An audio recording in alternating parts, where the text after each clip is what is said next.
afternoon, whatever.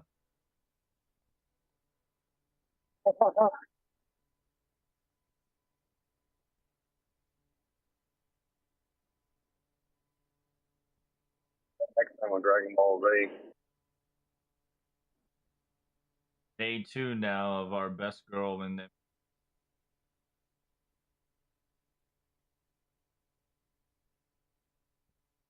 60-year-old terrorist that fucking 3 times out of 3 lost a nose.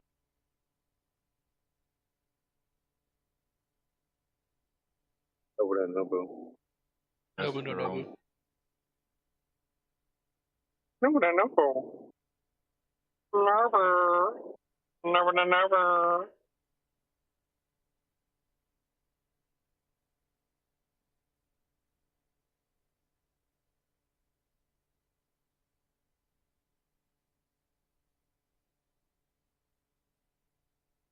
Hope you're my job, cat. You know? No, I do not. You're saying. We're passing it to go get some Buffalo Wild Wings, and it's going to be delicious on BOGO Thursday.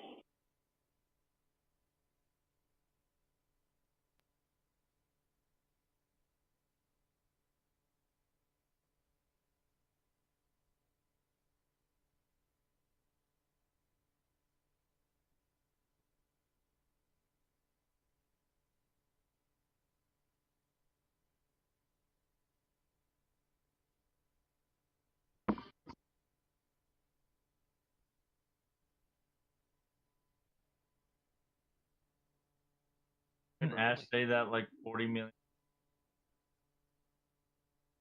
They promised it to. I mean, it says I have it, so probably just them lying.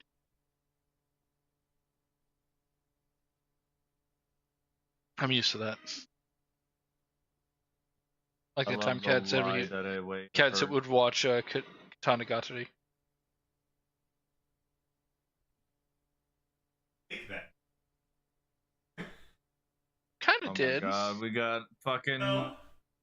careful I have to predators. actually get to say no and then after the fact.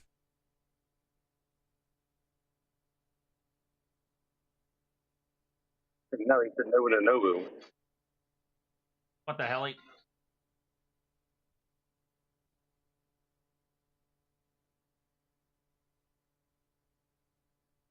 So hungry, cat.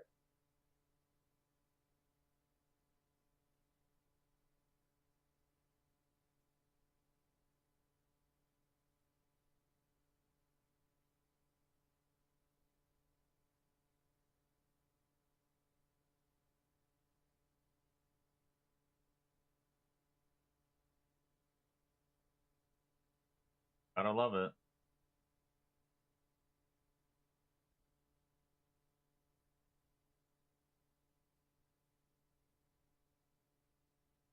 Predator train right outside. No, it's not even a predator strain. It's just a hunter nest.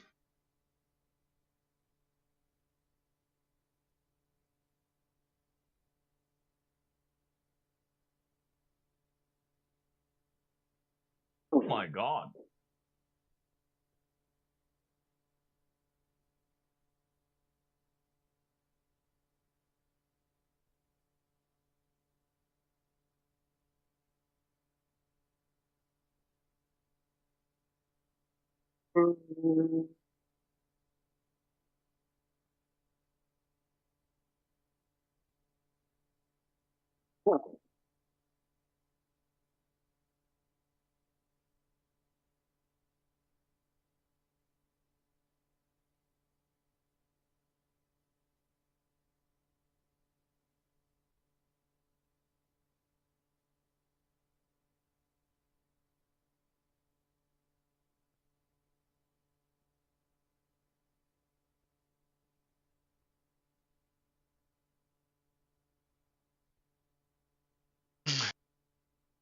That is a rather crazy dance, Cat. Harsh here.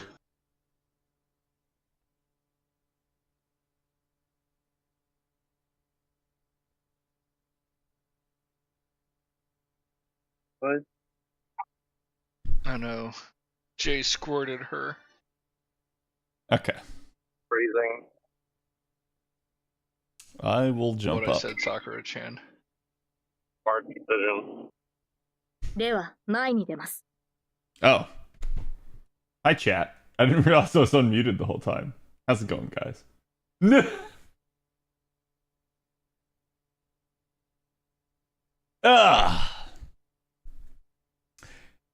So, I did just get the go live tweet out. Do me the favor, go give that some love. I am running a little bit behind here. So, forgive me. Is that the right direction? There we go.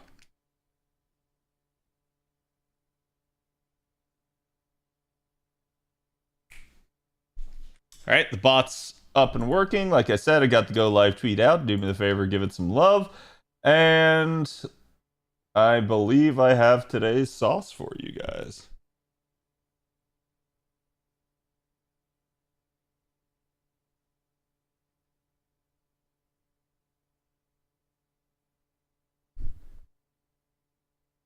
And that's a black screen. So hold on. All right.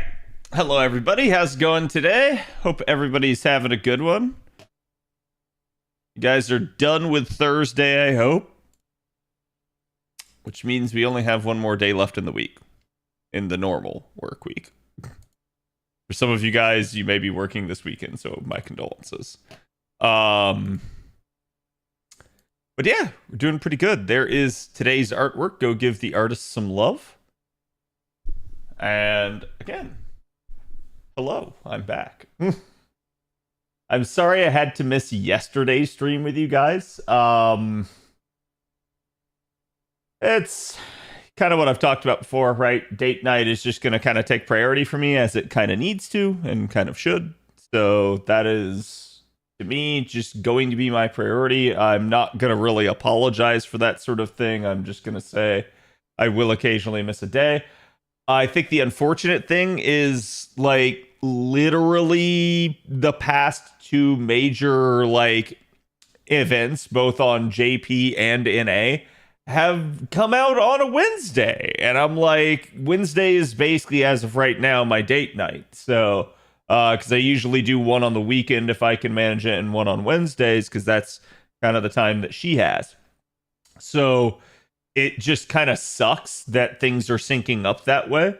But hopefully they'll get off that schedule. That is not normal. I feel like it's very rare for them to actually celebrate something precisely in the middle of the week. Normally it's something else. Hope the date night was good. It is. Everything's still going smooth as far as I can tell. Like I said, I don't deign to speak for her in that regard because how she feels is her own prerogative. As for me, I'm still enjoying the dates and enjoying the company, so works for me. Let's go. We got a third Kagetora, Killua, Stark, and the best design of the event stuck in NPC jail. I mean, it is what it is. I know Trubs has been moaning about the NPC jail thing, and I think that's just par for the course. We've had this happen numerous times over the years. In a weird way, chat,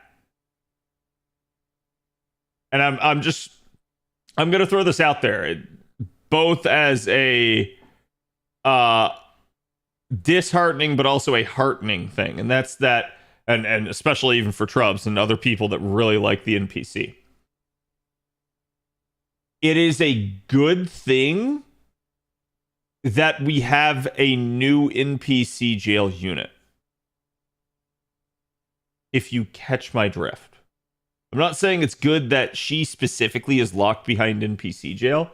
I'm saying it is a good sign that they are developing things for the future. That is good.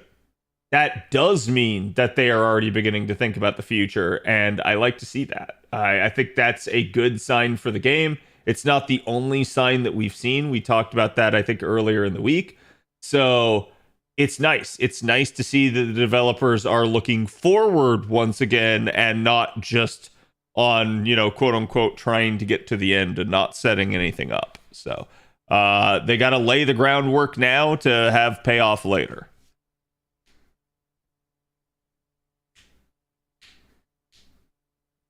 I watch your YouTube alt vids to make up for the missing streams. It's not that bad. Thank you. Appreciate it. And yes, I did chat. For those of you guys that didn't see, we did get the Kawakami Gensai video out. That video almost did not happen because I, yesterday on my lunch break, sat down to record it. I recorded the entire video and my sound system was muted during it. So I went to go check it after I finished recording, and I was like, no way, dude. No way. So it just was what it was, and that sort of thing happens, but I was very angry at myself for it. However, I managed to kind of like get ready for my date in record time, just because I'm getting like more into like the flow and the routine. And so I actually had like 15 minutes before to actually sit down and record. And I did. I managed to knock it out. So I still got it over to OKS, who was able to flip it around in time. But I wanted to get that video to you guys out as early as possible. It was actually supposed to be ready for you guys at 8 a.m. Unfortunately, I a little bit forgot about it due to work duties. So it didn't get out until like about 11. But that was my goal, was to get it to you guys earlier than normal because I felt bad about not being able to stream. So, but yes, if you guys want to know my feelings on Gensai, she's a very good unit. Go check out the video. I do think she is worthy of people rolling on her, but it depends on your account. Agravain would disagree about the future playability prospects. I don't think Agravain would.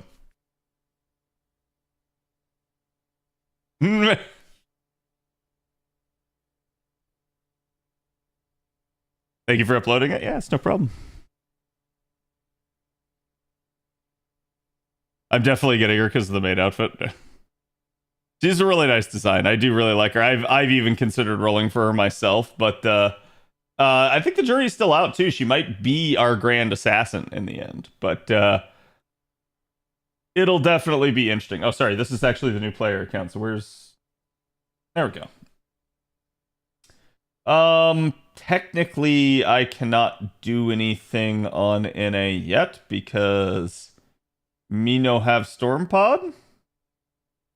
But the Storm Pods will reset here at 8. I guess I can do the 5 AP high difficulty quest, which involves an alter ego. So I want to kill that with a pretender. There will be boss and minions.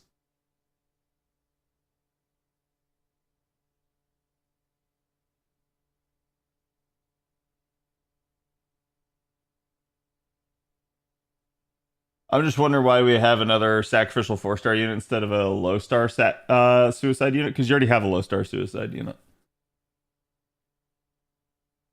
In fact, you have 2. You have actually 3. Technically 4 if you include Shingon. You actually legitimately do not need another low-star unit.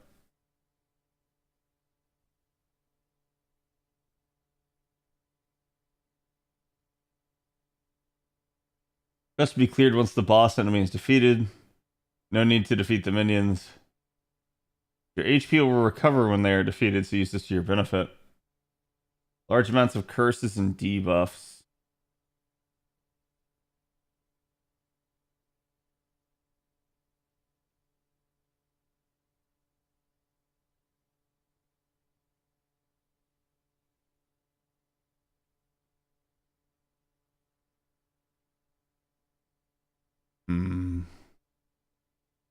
Storm pods reset at midnight unless you are the same time zone as the studio. Interesting. Okay. I thought it was at the 8 p.m. reset, but maybe I'm misremembering.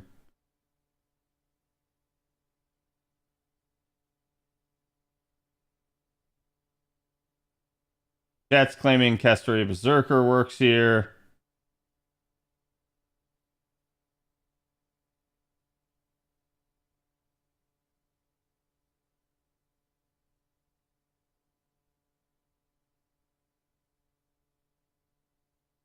He's already bond 6.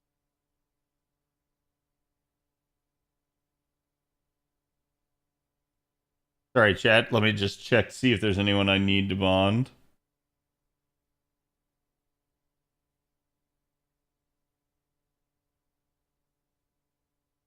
I think I still have a couple. I could throw Durga in there.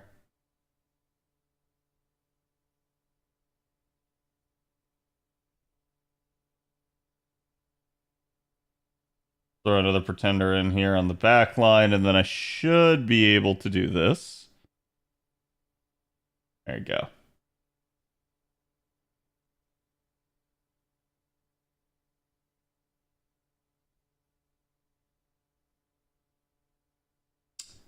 I feel like that is a safer third support. But yeah, let's run it. Let's see what happens.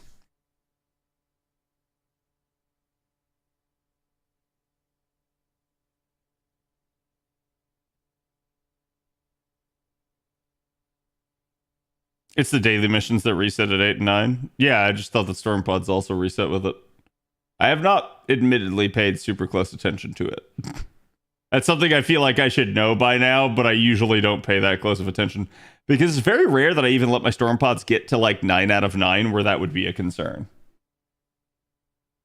Okay, so it gets charged up by 1 turn. Chance to inflict curse to a single enemy during normal attacks. Chance to inflict curse when attacked.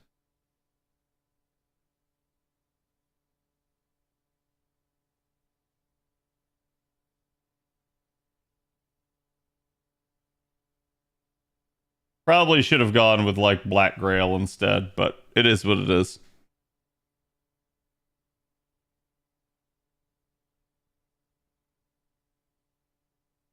Over in America, the reset's 9 p.m.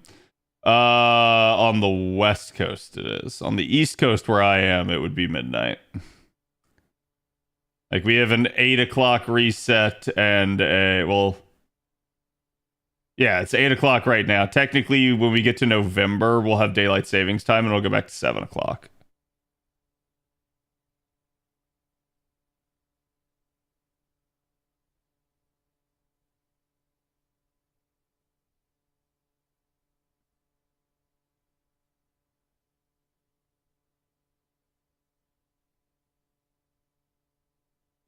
Titanium robotic farts.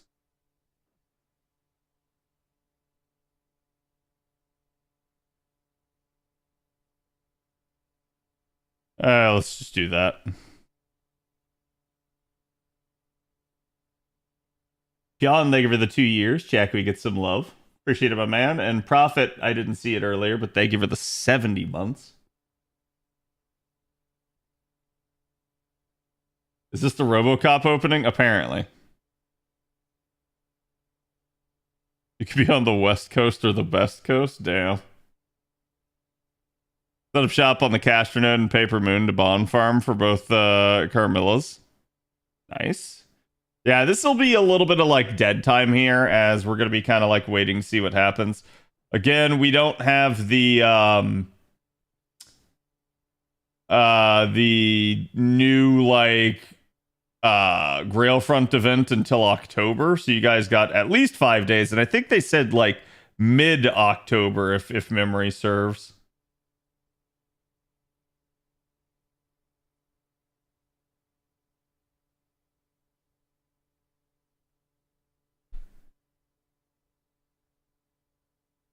I'm glad that all of the gacha units on the Guda 9 banners are good. They are.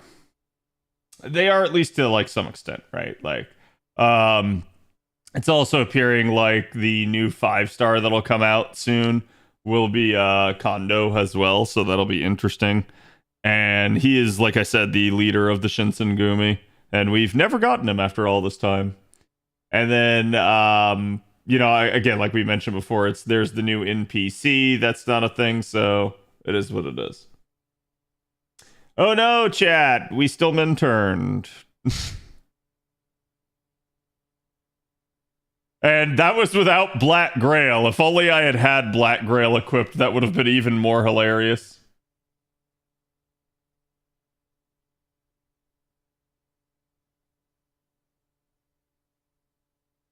You mean the daily FP reset? No, we weren't talking about FP, but it'll still be a thing. Which, if that's the case, if I don't have it, then I'm just not going to be able to do the new Bleached Earth nodes with you guys, but at least we got the challenge fight for it done, so there's just 2 nodes. But my hope was that it would do a thing. So I tell you what I'll do. I'll just make 2 blue apples that'll put me at 60 AP, and then we'll just kind of let it go from there. Seeing Kondo, I went, oh no, he's hot. Well, I saw, what did I send Trubs earlier today? Because somebody on the Japanese side was making this. Yeah.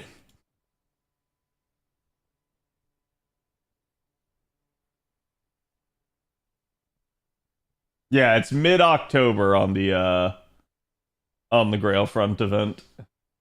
Which means at the earliest, like, the 10th.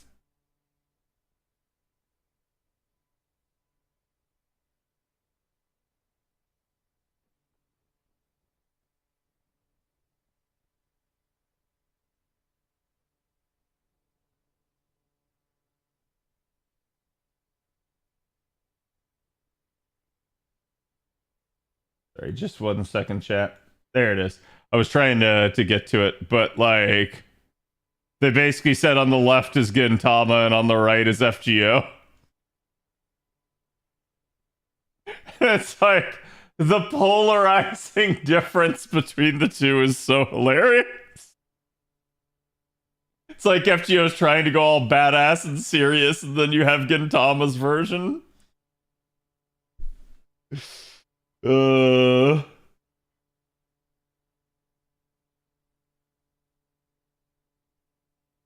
Isn't Guda first? No. Guda will be afterwards, I believe.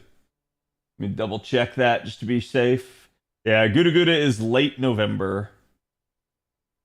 And then Christmas is late December.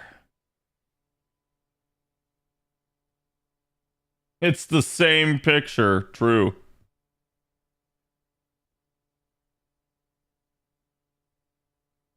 All I need now is a Gintoki unit and I'm satisfied. True.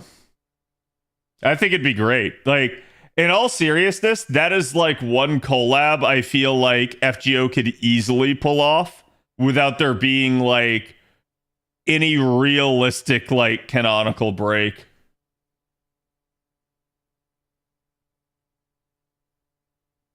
I miss Gintama. There's apparently they're doing a teacher Gin spin-off for Gintama soon.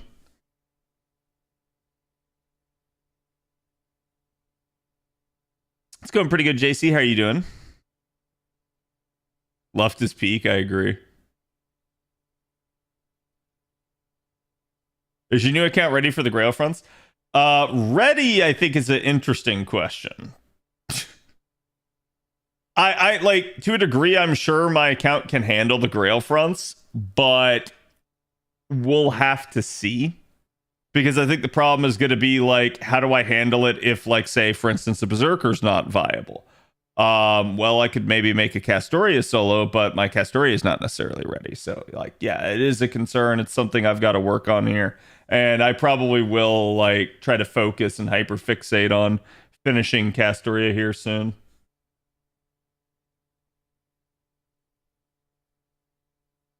Sorry, I'm just thinking here as to whether or not I needed to do anything because he just auto-looped.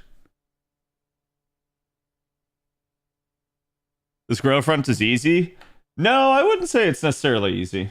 I think the final fight in particular will actually be one of the harder Grail fronts for people.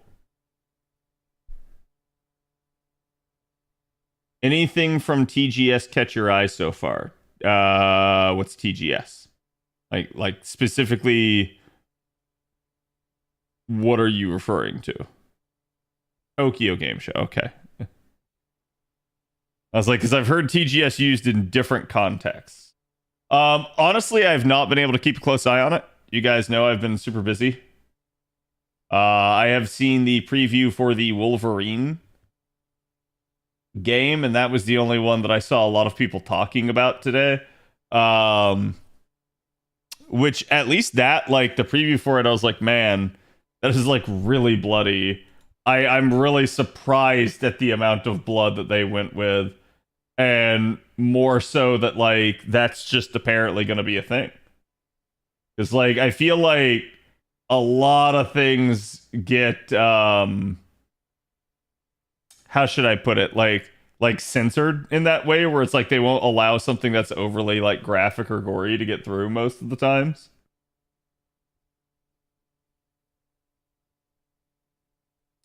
Ooh, okay, let me go double check here.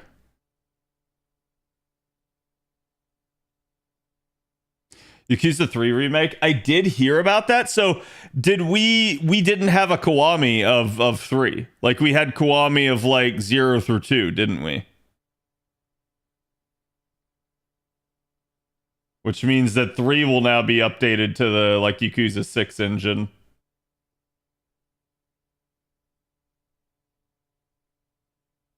Bro, just let me.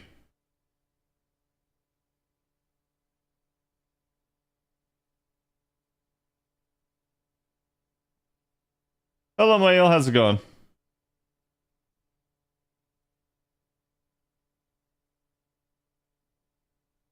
Because of a thumbnail and curiosity killed the cat, I wouldn't worry too much about it. In the grand scheme of things, it's actually not like a super big spoiler.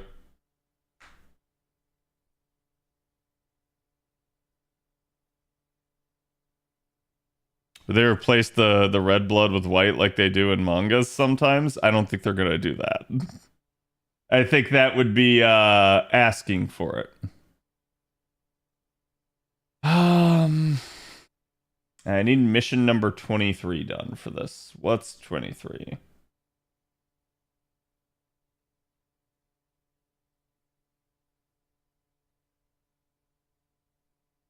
Something that I've already done 2 out of 4 of.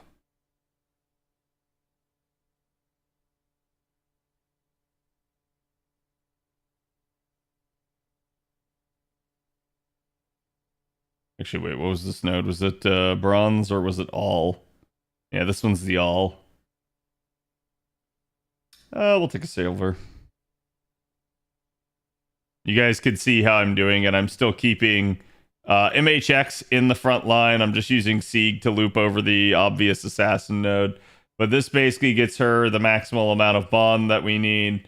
And we just do it with basically a support Castoria and Da Vinci Ruler. Da Vinci Ruler, I think it's such a travesty that they held Da Vinci Ruler out of the Recollection. Sorry, not Recollection, the Evocation shop for so long. Because she is such a good, like welfare support that it's, oh my god, that it's like, it's a shame if they don't give it to her.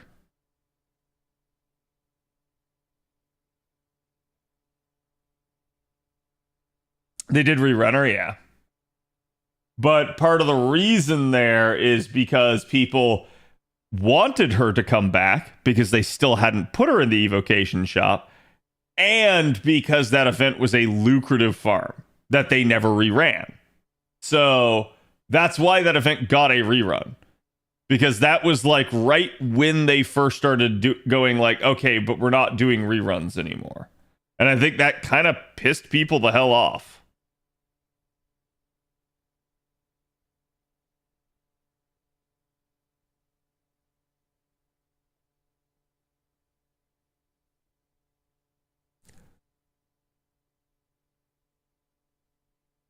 Drake will be an option on this Grail front.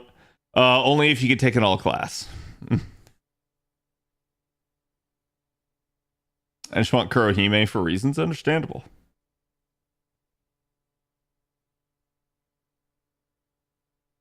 This is the daughter of Nagao and Shingen. I mean, I could see why you would think that. There we go, chat. Why do I even need the third support? Or sorry, the second support? Just one Castoria and Sieg with starting charge is enough. To be fair, I think I could have stepped down from a K-scope to like a 50% C, and I've just been too lazy and haven't bothered. So that's probably why this still works.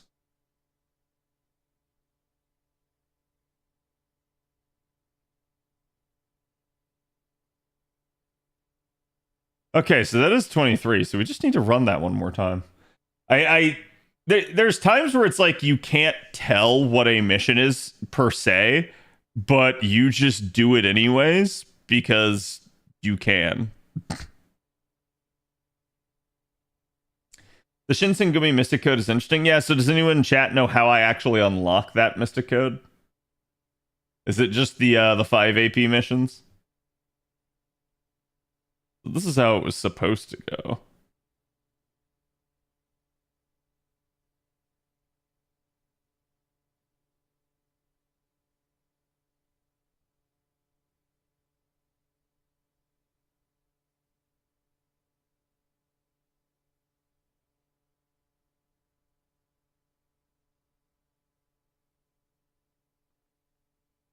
Story, you should have it already. I might have unlocked it and didn't notice.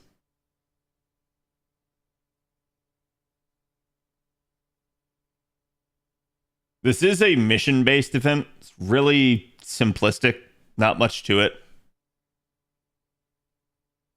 I love Gensai's Third Ascension.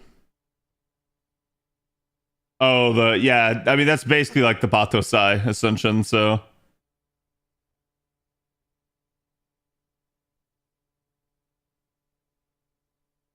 It was today's story? Okay. Yeah, it's like I said, I have not been paying super close attention in the regards to, like, I've been pressed for time at pretty much every end. I think, like... I mean, I've privately told people this in VIP, but I think, like, low-key, I would be, like, super stressed out right now if not for the fact that I did meet the girl. I think she is a calming influence for me right now, because I'm just, like... I'm kind of pulled in all directions, and there's just not anything I can do about it.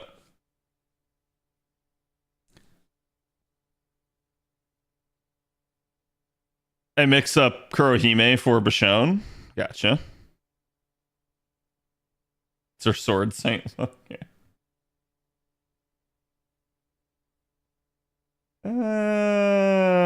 Whatever, still go in. I'm happy for you. Thank you. I appreciate it. And hello, Angora. How's it going?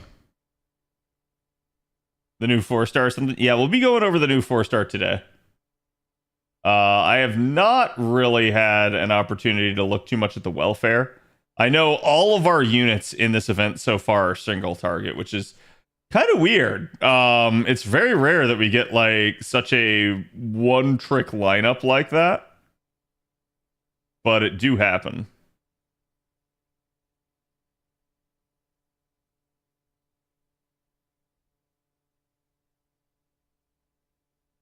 Is Gensai the first unit that has her back to the enemy in her sprites? No.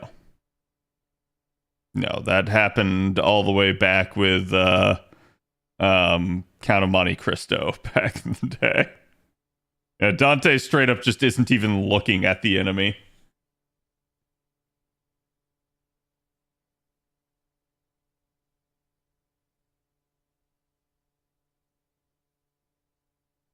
Trung sisters? Yep, them too. Maybe Kondo will be AoE. I mean, probably at this point, since we have 3 single targets at first.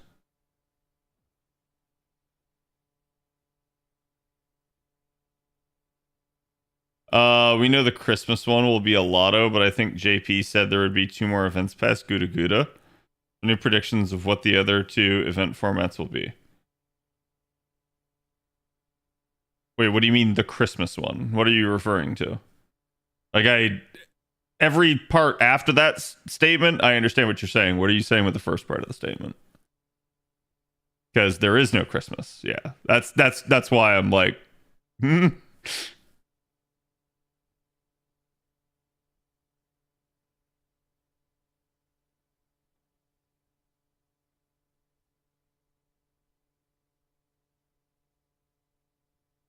Halloween plus foreigner event next, probably. I mean, that would make a whole lot of sense, but who knows, right? Like, we could see something like that, you know, maybe in whatever the like December event is. Because oddly enough, that's how they marked it on the schedule, is that it's going to be in December. Which is kind of whack.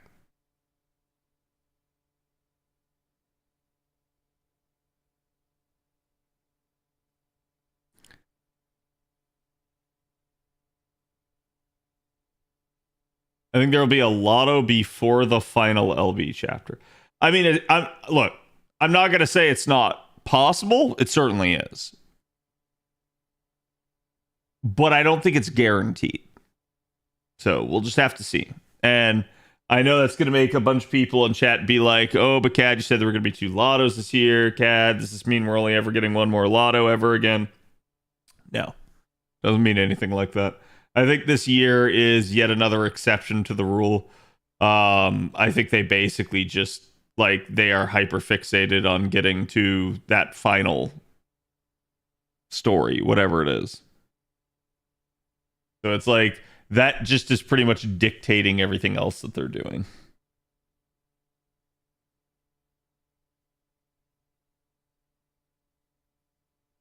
And see, I look up and Lucario said it in chat.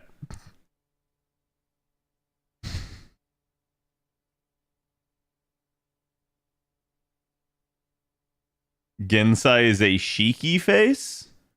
I don't know about that. People love to panic and doom post. Yeah, I mean, I would hope at least by now that, like, look, I'm gonna say this because I've talked with people before where it's like, if you guys don't think that the content creators for the game don't have their own reservations, we do. Okay. Let me go. You know what? Yeah, I'll go ahead and say this, and this may be throwing some people under the bus, but it is what it is. If you ever see a content creator try to claim that they have no issues with this game, they're just full of fucking shit. I don't know any other way to say it. I am somebody that has played this game for years and years and years. I love this game. This game is not a perfect game. It definitely has its issues. So it's like, I think the difference here is most of us that have been around for this long and continue to play and, like, enjoy the game have just kind of come to accept it. It's like some things will be unchangeable. There's not going to be much you can do about it. And therefore, you have 2 choices. You can either perpetually keep letting yourself get angry, which leads to you quitting the game, or you can just accept the fact that you can't change that particular aspect of the thing that you don't like and enjoy what is left. And I think, like, the people that have stuck around this long usually are in the latter category, where it's like they're just going to enjoy the parts of the game that they do enjoy, and they're just going to accept the fact that the parts that they don't enjoy are a thing. Really all it is. There's a difference between addressing issues and just hating for no reason. Yeah, that's definitely true. But that's why, like, I feel like sometimes people think that, like, I'm getting too doomy and stuff, and it's like, I'm really not. I love the game. It's just like, it's definitely a thing where me talking with you guys on stream, these questions do get asked of me a lot, and I do feel the need to at least answer them and address them. But there is a point where you guys have seen it numerous times as well, where even I will sit there and I'll go like, guys, we've already beaten that horse to death. I don't need to say more on that topic. Because I will get people that will, like, day in and day out keep asking the same doom posty question. And I'm like, the answer's not going to change between days. Which I think may be why people ask it, is they either themselves have short-term memory loss, or they are just trying to, like, see if they can get a different response out of me. Possibly get a rise out of me. I don't know.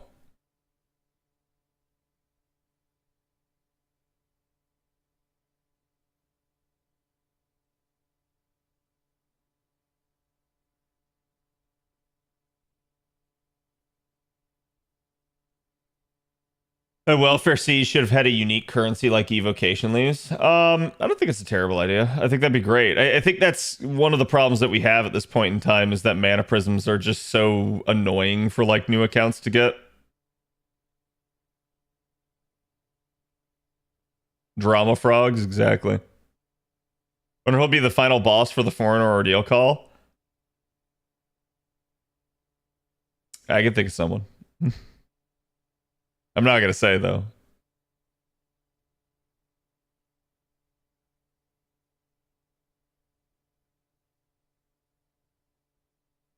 Nothing's perfect in the world. Just enjoy what is. Yep. Can I tickle you? No. Anyone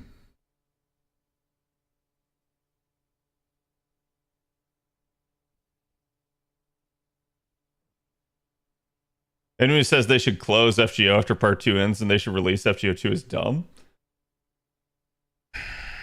I wouldn't say that. And the reason I wouldn't say that is because I at least recognize that there is the desire for the game to improve. And that is where that's coming from.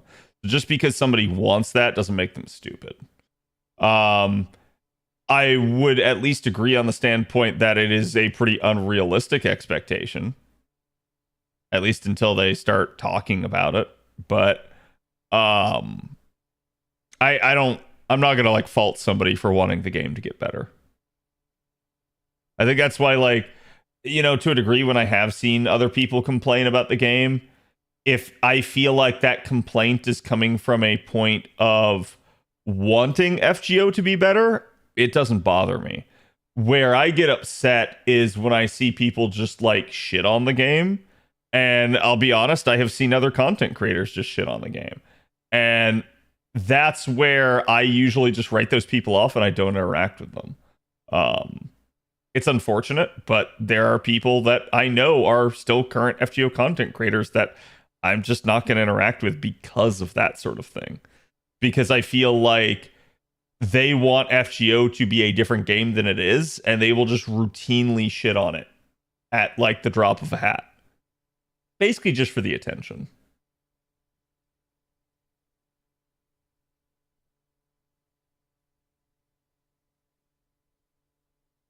I think they won't close FGO personally. I think they will announce something major is coming, like an FGO 2 with a major revamp or part of the game. I think the idea of FGO 2 sounds really great in premise. I think the actual implementation is the difficult part and the part that everybody always underestimates. So it's like, it's why I say that I don't think it's actually very realistic, but it's also why I'm not going to like say that people are dumb, because I understand why people want it.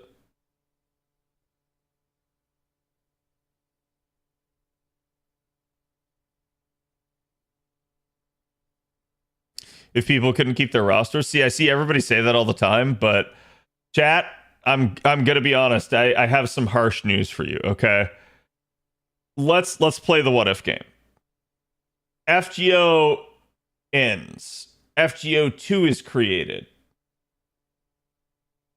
The players that play FGO want their account to be transferred. FGO 2 needs to make money, so they don't allow it. The players are then angry, and then a new shiny unit is released, and they all still play anyways.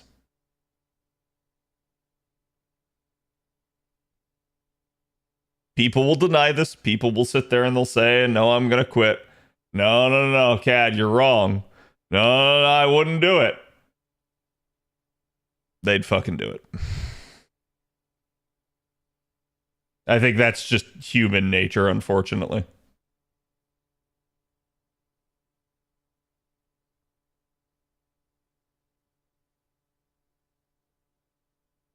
There'd be a significant loss of players. A lot of players would probably wouldn't want to start over again if that's the case. I'm going to be honest with you, Strom.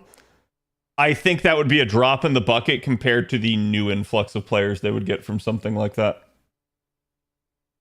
I hate to say it, but it would be like Lasenga would be crying at the loss of their players, wiping their tears with money.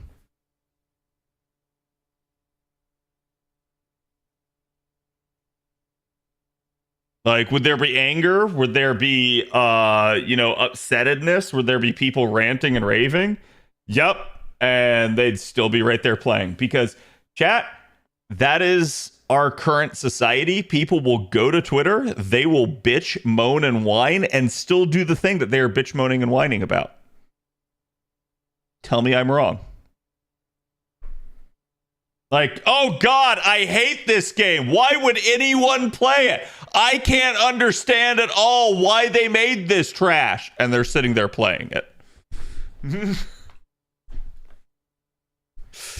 I've learned, like, do not pay attention to anything anyone says regarding complaints on Twitter. They are always full of shit.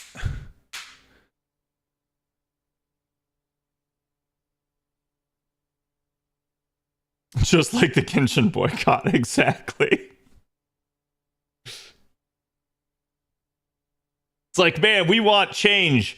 We need this game to change. Well, why do you need it to change? Because we love it and we're addicted to it. Let's boycott it. Okay, we all boycott it. We're all saying we're boycotting it, but we're all secretly still playing it. Because we're actually still addicted. I don't think it's a guarantee, though. They got to get it right. Yeah, I mean, I think that goes with the understanding that, like, if the game is made well. If not, then it doesn't matter whether or not they give you a new transfer system or not, does it? Like, the point is entirely moot if it's not an attractive game in the first place. You haven't played Star Citizen yet, so you would not know how much a player can be in denial. Oh, I believe me, I know from the simple standpoint of one of my friends is somebody that has paid money to Star Citizen. I am well aware. So, like, yeah, I don't think anything like that is foreign to me. Human nature is hilarious at times. As people, unfortunately, I think a lot of people don't actually have, like, morals or convictions anymore. So, like, they'll LARP like they do. They will pretend that they actually, like, say stuff and mean stuff, but then they won't actually do it in the end. And this is such a, like, sad state of things.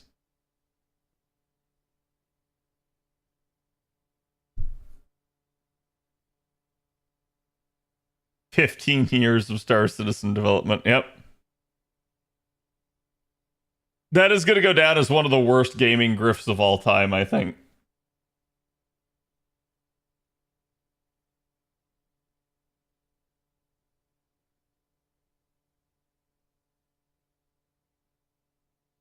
Can work if they let us choose one SSR or SR as our new servant, our new MASH. I mean, they would probably just do something to, like, it would be so small, but it would be just enough to, like, get, like, people to still, like, play. And that's what they would do. It's like, oh yeah, okay, you can pick one character and start with that character, and, like, people would be like, oh, thank God I can finally get, like, my wife or husbando. And then people would shut up. Because let's be honest, people don't care about, like, the 4 stars and the 3 stars and the 2 stars and the 1 stars they developed. They care about, like, their grailed units. Those are the ones that they're actually attached to. So it's like, even if they only allowed you to transfer over 1, it would still probably get a lot of people to, like, actually just not care anymore after that.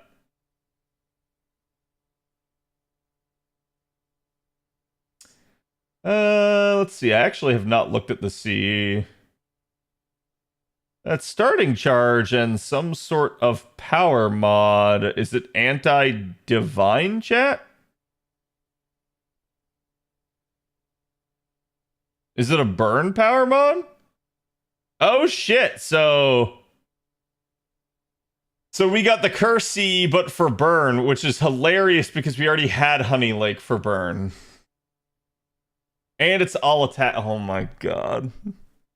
They're so dumb, dude. Okay.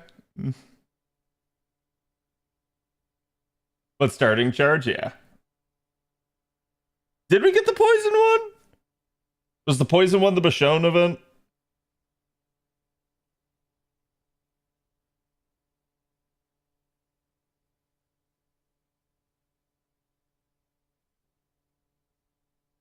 Honey Lake 2, yeah. I mean, like I said, this is more like the curse one that we just got from the one Gina event, which is significant because it's a lesser power mod, but you're trading the lesser power mod for starting charge. So it's like, it's a fair trade, I think.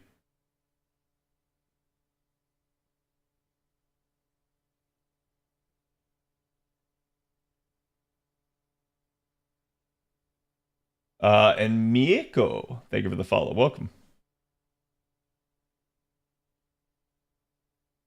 One poison, one for the poison big titty dragon Bichon. Okay. Also, this is free versus gotcha. Exactly. Are they any good, the power mod Cs? Yes.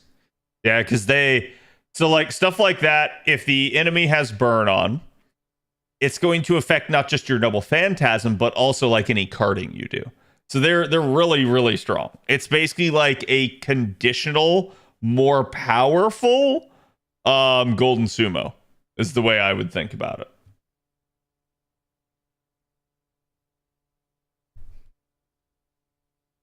The Bichon event is the anti-female C. Okay. So wait, so then where'd we get the poison one? Or is chat just wrong about that?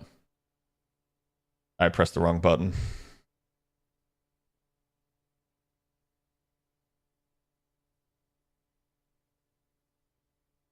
Just say, I thought this was Space Ghost.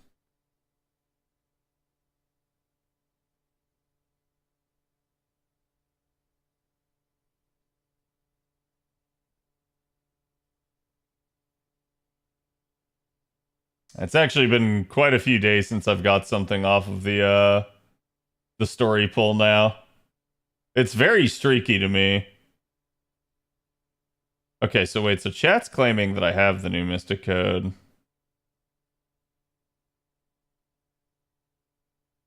Apparently I do. So, Buster and Quick Up, Guts, and some sort of healing. Does it have any charge? Nope.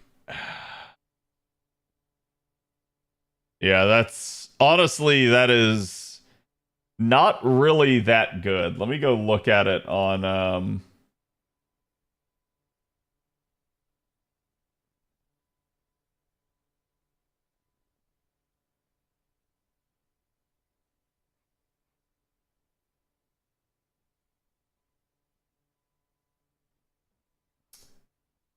Let's see. Here it is on Atlas. And so it's Quick and Buster up for 1 turn each of 20%. Actually, that's such a long cooldown. And that is not that strong of an effect, in my opinion. Like, yes, it's 2 different card types, but it's only 20%. Which means even if you combine these, you're looking at basically 40% worth of modifiers. And then you have like Annie Blonde out there, which is this thing's competition, that gives 60% Buster up. Like, I'm sorry, that is not good. Okay, so this is Guts and Star Bomb. It's still 1 time, 1 turn. That's like... That would have been one way they could have made this better than Annie Blonde, is giving it like a 3-turn duration like a normal Guts. But because they didn't, this is just the exact same, but you get 15 crit stars. And then skill 3 is healing for all allies and gaining stars. That's just the base 2k and more stars. So yeah, I'll be honest, the only thing...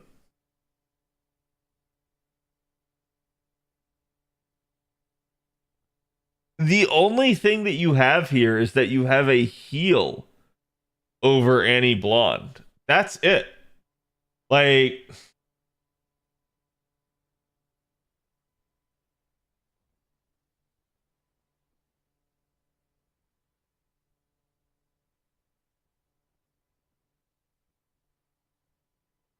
Okay, so you have Anniversary Blonde, right?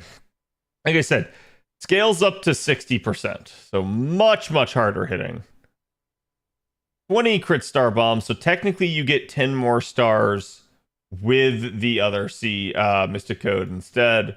And then the third one here is Knight's Oath, which is basically going to be the same deal.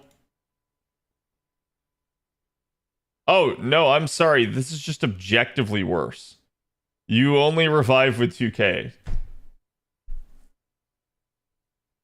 Yeah, I will be honest with you. This is such a disappointing Mystic Code to me. This Mystic Code, they could have given it all the same skills and just tweak the percentages, and it would actually be interesting. That is not good. Like, it's just that's actually kind of aggravating. So I called it downgraded any blonde. Yeah, like I said, I think that's really it's 10 more stars and you have a heal. That is the only actual benefit over any blonde, and everything else, I feel like you're just better off. And to me, like, maybe the potential like additional use there would be that, like, oh, but you do have a quick steroid. So like if you were a quick unit trying to use anti-blonde, technically using the other one would just be better because you're not going to gain any necessary benefit from the Buster Up. But then you start considering things like the fact that Scotty, like Summer Scotty buffs Buster Up, or sorry, at least Buster crit damage, and you start realizing it's like, no, anti-blonde might still just be better. Like, I'm not sure that's actually a good, like, thing at that point. So, I don't know. That just, to me, that seems odd.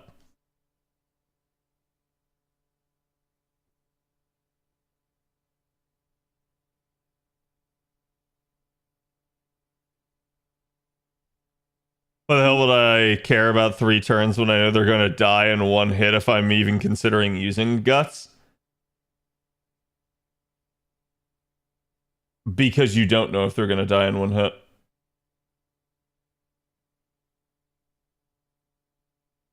Like, allow me. You could be sitting on 8k health.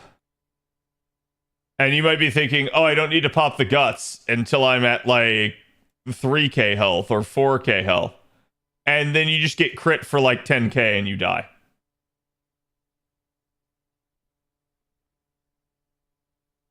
That's the problem with a 1-turn Guts. You're guessing. With a 3-turn Guts, you just set it early and you go like, okay, I'm probably covered within the reasonable window that I would get killed. So that's why you care. A 1-turn duration Guts is straight ass and just very difficult to actually properly use. I could watch live finally? Welcome.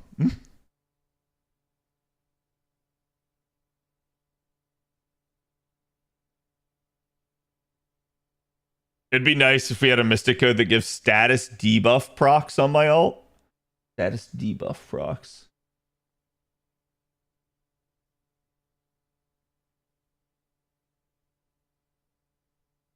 You mean like giving yourself a debuff? That's an interesting concept. Oh, give on hit effects. I got you. Yeah, no, I mean, that's like, that would at least be something new and interesting, right? I feel like this is the problem that I have with the Mystic Codes, is they're all just like straight ass. Like, so, one of my friends keeps bringing this up, and it is a valid point. It's like, why don't we have a Mystic Code that actually has taunt on it?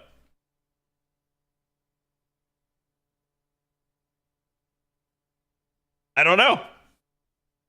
That would actually be kind of smart, right? Like, 2 OP, yeah. How dare we give the player taunt?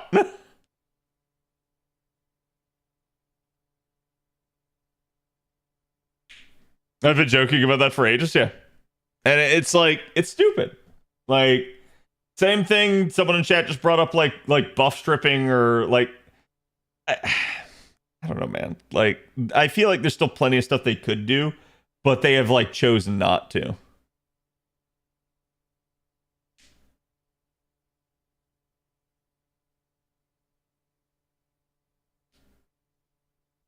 The taunt is a kick me sign. There you go. But yeah, I like, that's just kind of how they've been. I'm not really sure why they have been that way, and it's why, like I say, it's like, you know, even for us like long-term players, there are things that we look at and we go like, that's kind of dumb. Why haven't they like done something? It doesn't mean that like we're necessarily right. They may have a very valid reason to not do it. We just don't know. And I think there's numerous instances of that, enough that you have to go like, well, they might have a good reason for a couple of these, but probably not all of them.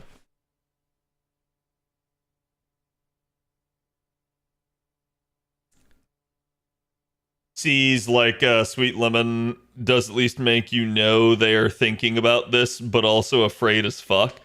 And I kind of understand why they're afraid, at least in the standpoint that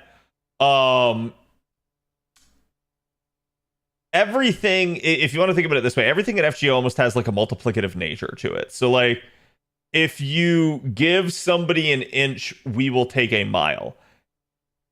Giving the player even an iota of new capability that they did not have before means that they can magnify that like 100-fold. So that's why I say that, and that's why I understand that they probably are just being cautious, and I don't really fault them for it.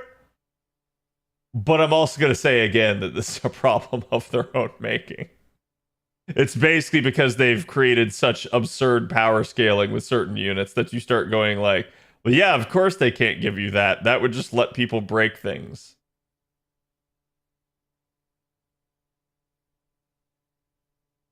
It'd be too strong in challenge content.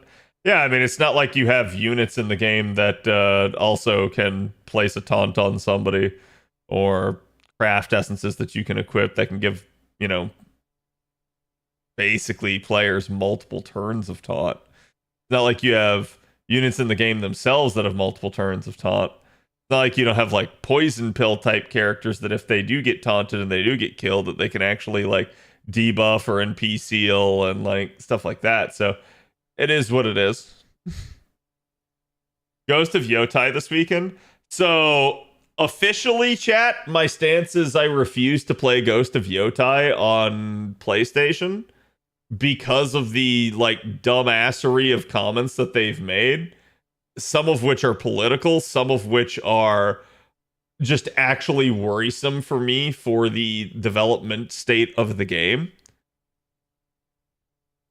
However, and here's how I know they're feeling it. I got reached out to and offered a key. I'm not sure it's a guaranteed key. I had to like sign up for something, but we'll see. If I get a key, I will play it. If I do not get a key, I will not play it.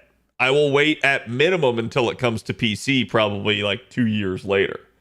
So it is what it is. Well, I loved Ghost of Tsushima. Ghost of Tsushima was like a 10 out of 10 game for me. Ghost of Yotai, I am very concerned with how they're implementing the main character. And it is not because she's a woman, it's how they are portraying the female that is worrisome to me. And then various other dev comments around that topic make me think that this is just not going to be as good of a game. But we'll see. Baton C sounds just like a plug suit with death to swap instead of manual swap. Don't think it breaks anything. Right. That's what I'm saying. It's like taunt Cs are already like the more broken thing. Adding a mystic code with taunt, I don't really think changes anything. Yeah, I'm avoiding Yotai like the plague. I mean, we'll see. Like, if I get a key and it's free and I don't have any strings attached, then I'll play it and I'll give you guys my earnest thoughts. I think that's all I can really do. And hopefully at that point the game is good. Like that's all I can hope for at that point. Because if it's not, I'm not going to keep playing it, and then that free key is a waste. Well, that's how I said. It's like, I know they're feeling it because, chat, Ghost of Yotai should be like one of the bigger titles this year that is releasing. I never get offered keys for really big titles, ever. You have to be like cream of the crop streamer normally to get that sort of stuff. And part of that is because these companies get like a little bit too big for their britches and they feel like they don't need to give keys out to smaller streamers because one, they know that they can make more money by not, and two, they think that just by giving it to like the upper echelon of streamers that they can basically like create a peer pressure environment that'll make people get the game. So when a big release like that is stooping to my level, oh boy, they are feeling it. They are worried as crap. And to be fair, they should be. I've never seen a game like basically shoot itself in the foot faster than they have done in the past like 2 months here, because they are really like a little bit. Some of this I think is just out of their control, but that is one of those things where it's like, I'm sorry, you just need to start firing people if they're gonna like go out on a limb and wreck the game's reputation like that. That is just not smart. Don't allow the product that you have spent years on, that you worked really hard to make a favorable brand with a lot of goodwill in the player's eyes. Don't flush all of that down the toilet because you let some dumbass flap their gums on social media. That is why, like, to me, it's like, these companies are going to learn, dude. They're going to learn not to do this stuff.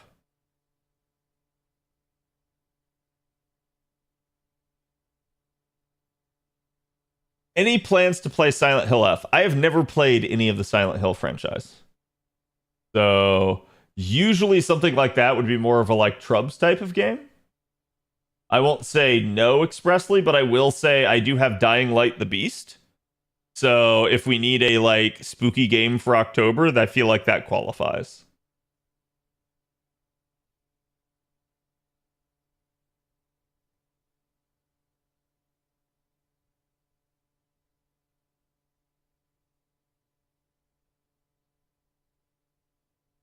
I've never heard this of this Hercules.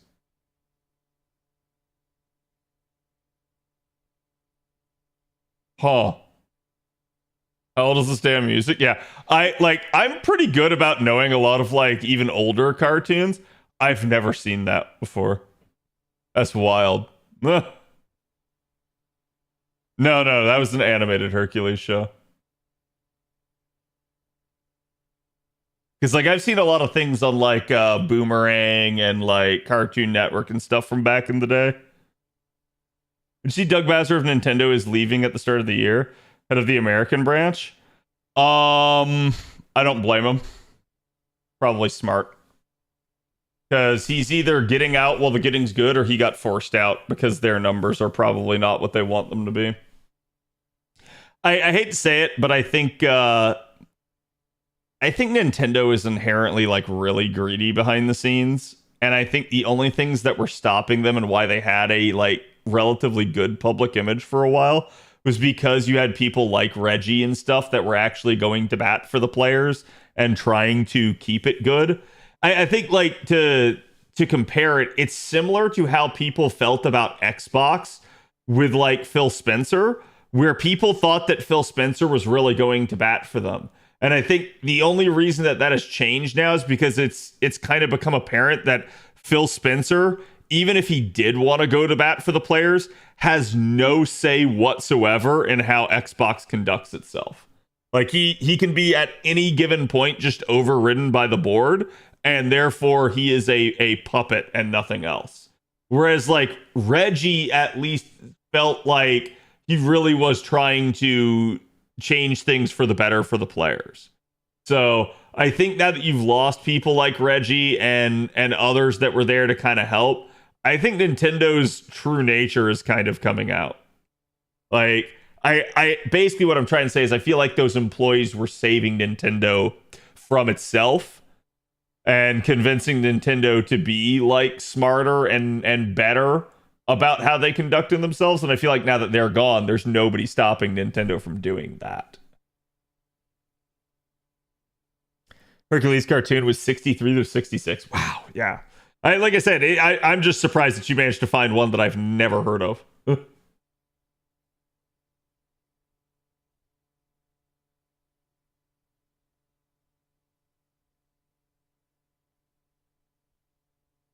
You're seeing executive and moneymen not being pushed back pretty much. And I think that's the unfortunate nature of gaming, is that you see a lot of like kind of corporate takeover, whereas like in the past it used to be a little bit more of an art form.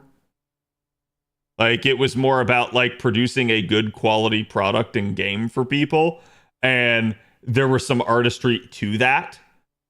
now I feel like it's all about like profit points and, you know, player retention and all of these other metrics that like really are just ultimately driving sales numbers for them. And that's all they care about. It's just sales, sales, sales. Number go up.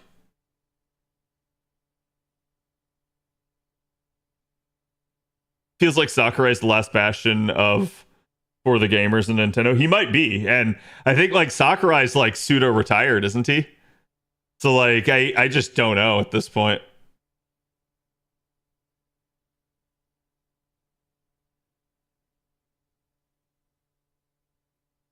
The biggest loss was CEO Iwata because he was more of a game dev, and the new CEO is a financial guy. Yeah, that could be it, right? Like it could just be the tone at the top is what's changed.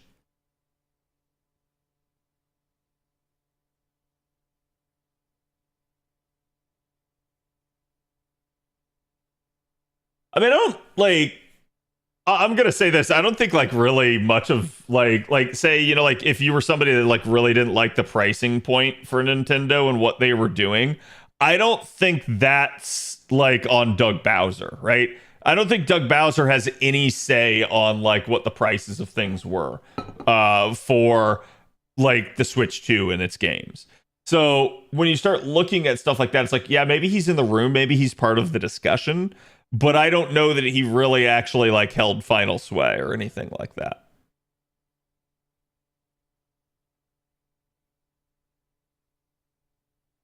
Heard this intro way too many times lately. It's the Xena intro.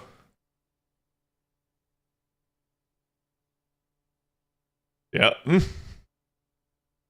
Me and my buddy Steve sat down and watched a good chunk of the like Hercules and Xena live action shows. They're actually like they're pretty good in all honesty. Like I feel like they're better than a lot of stuff currently on TV.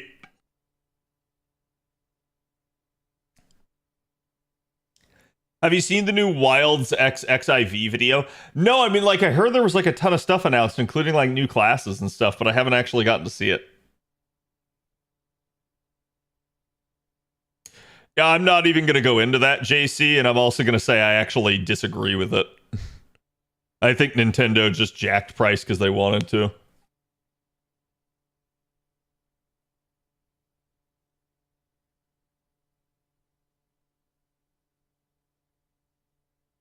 What is this? Oh, is this what you're... Okay, we got 2 minutes, chat. Let's watch it.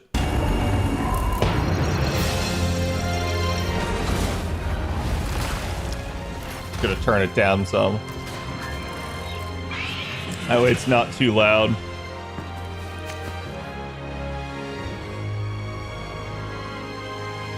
Okay, so what, we got Dark Knight.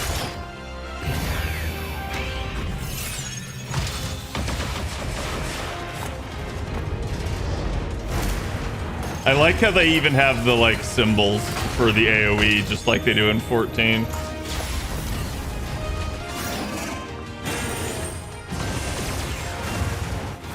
Okay, that's the Dark Knight shell move. I'll take care. Wait, is it just a great sword is all it is? Because like that's definitely the great sword's like block move here. Like the power clash move. I'll take care of it.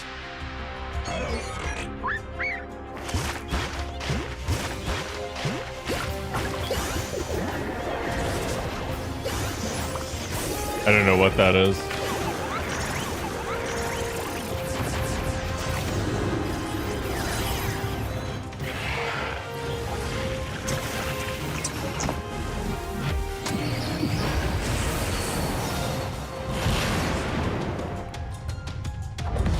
That's definitely interesting, though. Pictomancer? Okay, yeah, so Pictomancer was the thing after I started playing, so I never got to see it. Oh, God, I love Cactuars. Definitely the best thing. Arc-tempered Nudra? Oh, God. Oh, the mouth? Wait. So it's a Marlboro, but that's the Palico, isn't it?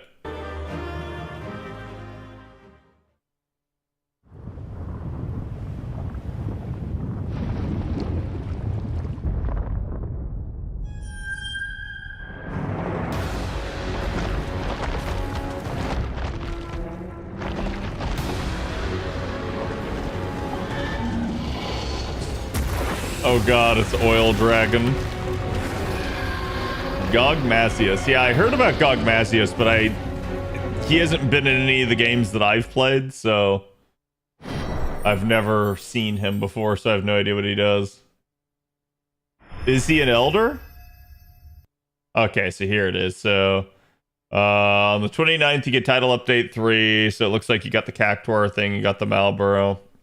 You're gonna get the Omega fight. Which again, I'm gonna assume that, like, yeah, it's probably gonna be like Akuma for the like Pictomancer and the Dark Knight. So it's like it'll either just be like a new item, or it'll be like maybe it's just like a weapon for an existing class. That looks like we get on the 22nd Arc Tempered Nudra.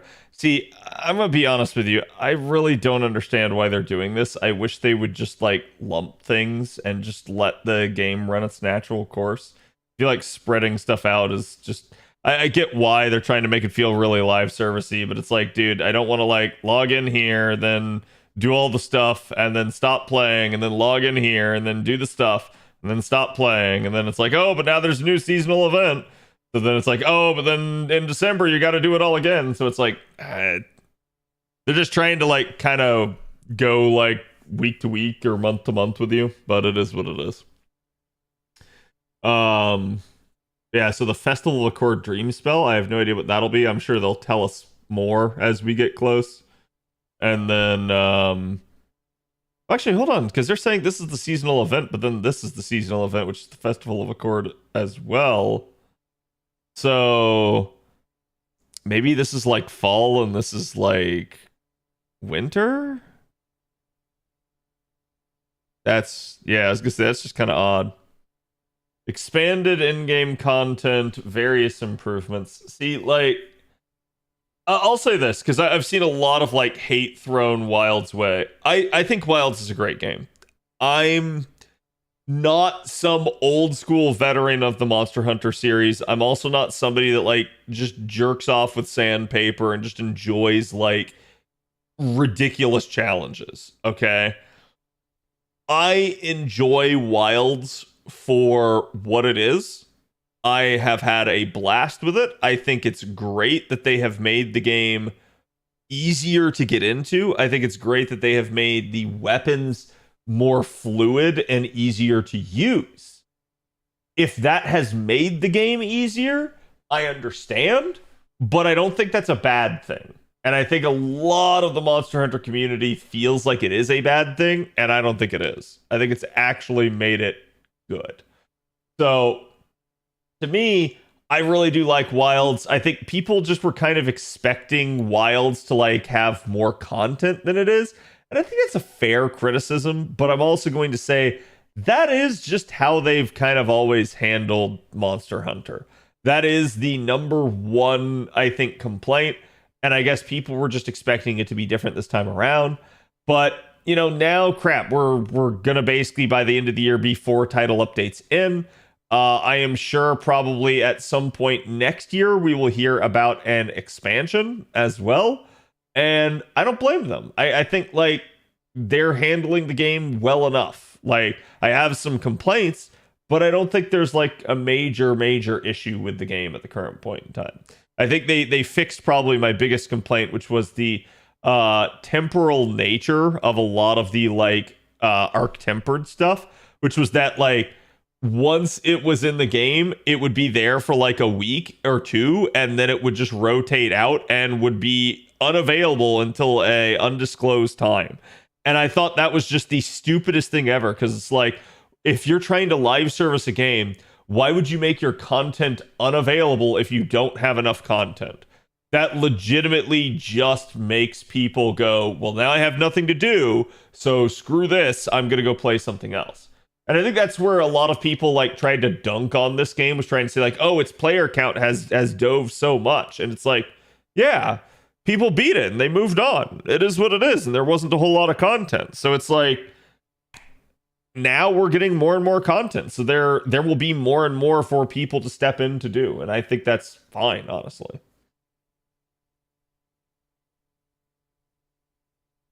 Sandpaper makes it stronger. I see. I'm a vet and I know this has actually been good. It's just the same issues as Worlds is here. Yeah, and that I understand. I think like, unfortunately, I think there's like actual constructive criticism, right? And I feel like that is good, but it gets drowned out by basically the doomers. Okay, it's the same thing as like FGO, where like these people just absolutely just overtake the constructive criticism. And so a lot of people just think that the game is trash because they listen to these idiots that have no idea what they're talking about. And I say this as someone that's not a vet. I'm not going to claim that I do know necessarily what I'm talking about, but I'm just looking more at like the macro scale of things and what this means for the Monster Hunter franchise as a whole. And I think Wilds is a good thing. Like dead serious. I actually do. I think it will get more people in. I think it will be more popular for that. And I feel like long term, the jury is still out on this game and people will come to love it over time. And what you're just seeing is the initial vitriol that happens probably with every Monster Hunter game at this point about there just not being enough content. And it's like, we don't even have the master like rank yet. So without having master rank, chat, the game's not going to be super hard. Like I don't know what else to tell people. So it's like, yeah, it'll get harder when we get to an expansion eventually, but it's like people are expecting it to be like kind of how like kind of how like Worlds was after several years of content updates, or even Rise after several years of content updates. And it's like, no, this is a new Monster Hunter game on launch. It's not going to have that same amount of content. It's like expecting a new MMO to have the same amount of content that WoW has. WoW has been out 20 years. WoW is not going to lose in terms of its content breadth to a newer game. So it's like, it's an unfair comparison a little bit.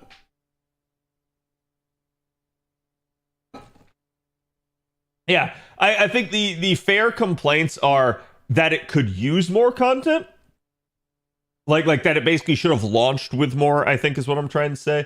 That the end game could be better, and that it did have like optimization issues. I think those are the three major complaints that I see. People complaining the game is too easy, I don't think that's a legitimate complaint. It's like you can do any number of things to make the game harder on yourself anyway. So I don't really understand why people basically get upset about that sort of stuff.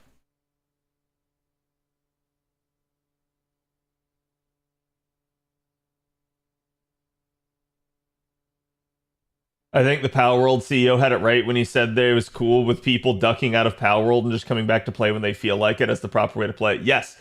Okay, so let's talk about that, because that was such an important thing that I think a lot of people glossed over.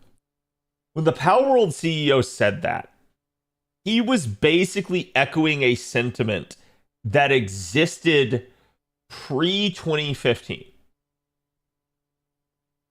What do I mean?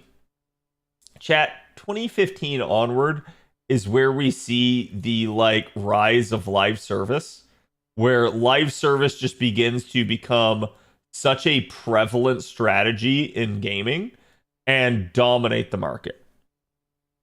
Live service has a problem. Live service is, yes, it is hell, right? So it's like live service basically wants you to constantly play. It wants you to spend a lot of money. It wants you to like be trapped inside the ecosystem. And so they do all of these things to shackle you to the game. They give you FOMO. They make it so that like things are timed. They make it so that like you have like exclusive offers and deals.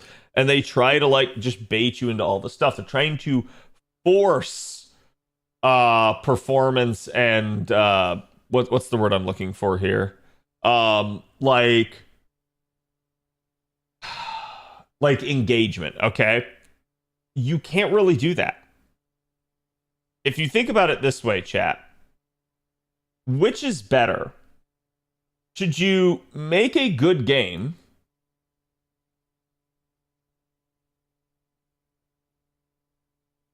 and then trust people to stay and come back to it?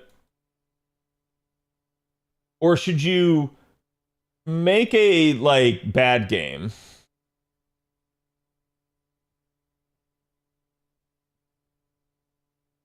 and then try to like shackle people?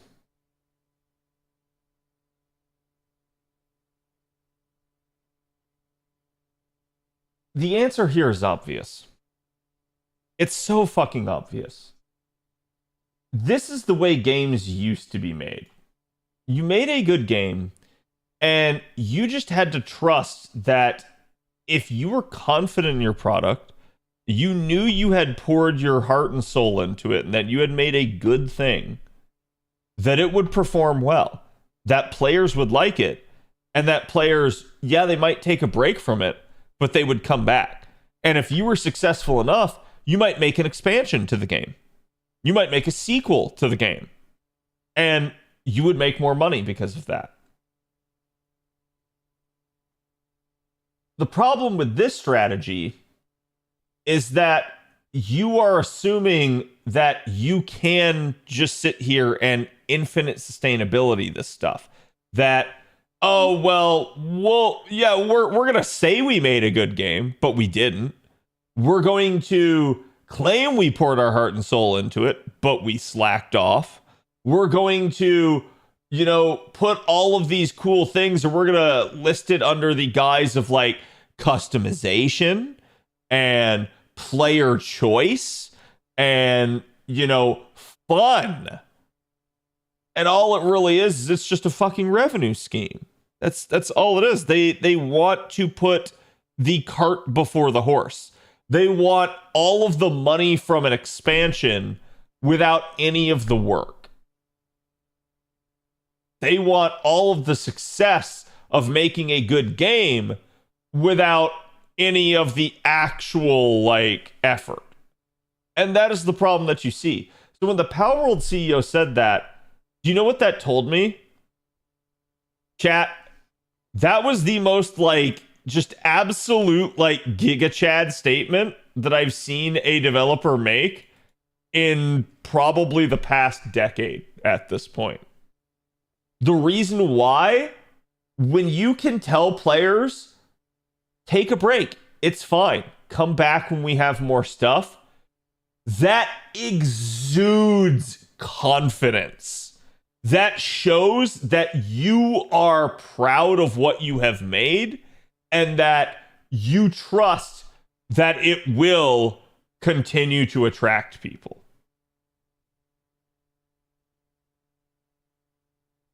So, what then does the opposite mean? The opposite means that they are afraid, they are scared, they don't trust you. They have to try to compel you, to force you, to chain you to their radiator, basically, and force you to play the game. So, when he's telling you to take a break and other games are trying to desperately stop you from taking a break, I will tell the guy that wants me to take a break that he has made a good product and that I'll see him again soon. When the game tries to force you to, yeah, they might keep you shackled for a bit, but eventually, chat, people gnaw their arm off. They say, I can't stand this shit anymore. Let me out. And they will do anything in their power to get away from it. I do not like the current live service model because of stuff like this. I think it is just inherently bad. I think it is predatory. I think it is grooming, in effect, and trying to trick your customers into being functionally slaves to the system. Because your customers are not people to you at that point. They are walking, talking, unfortunately complaining wallets. And that's all they view it as. You are just a means to an end. I think there are ways you can do live service better and make it less predatory. I'm going to say Helldivers has actually been a great example of that. I think Helldivers is a really, really like solid game now, and that they have handled the monetization side of that very well. Because you can just play that entire game free to play, and you don't feel like you're like getting screwed because of it. But then I can go look at like, I don't know, man, like the Overwatch 2s of the world where you got to play like basically 8 out of every 9 weeks or something to complete your like freaking like currency that you need to even be able to like purchase a chunk of the battle pass. And I look at shit like that and I just go like, first of all, the battle pass enough was egregious to begin with. Then the fact that you can't actually like sustainably get the battle pass from playing the game and you have to actually give them money, that is so stupid. That should not be a thing. That should not be allowed. Like, I get that the developer takes their time to put some of that content in the game, but I'll tell you what, I will take a skin shop 10 times over some shitty performative battle pass. Because at least with the skin shop, I know what the deal is. It's upfront. It's not obfuscated. It's not trying to like hide or disguise what they're doing. It's just pay me money, you get the thing. And then I also feel like you need to, if you're going to do that stuff, have a way for free-to-play players to actually do it. Because the one thing that you'll never hear any sort of live service model person, and this includes gacha games, say is that they don't want free-to players playing their game. Why? Because they know that is player retention, and player retention is what drives people to actually spend the money on the game. It is such a like stupid mentality though to just like make it where the free-to-play players can't ever have anything nice. They can't ever get anything. I can't tell you guys how many times I've seen a battle pass where it goes like this.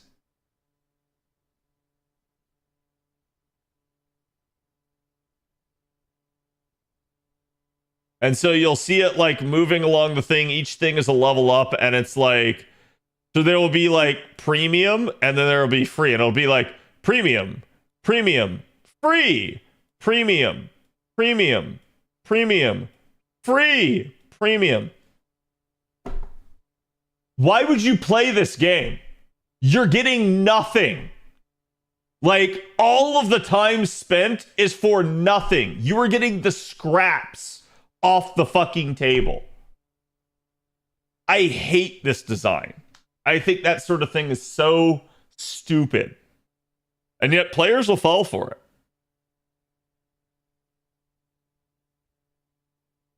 They're beta testers who pay you. Yeah, I mean, I think that's unfortunately the way a lot of the live service industry has gone as well. We can patch it after the fact, so we don't need quality assurance.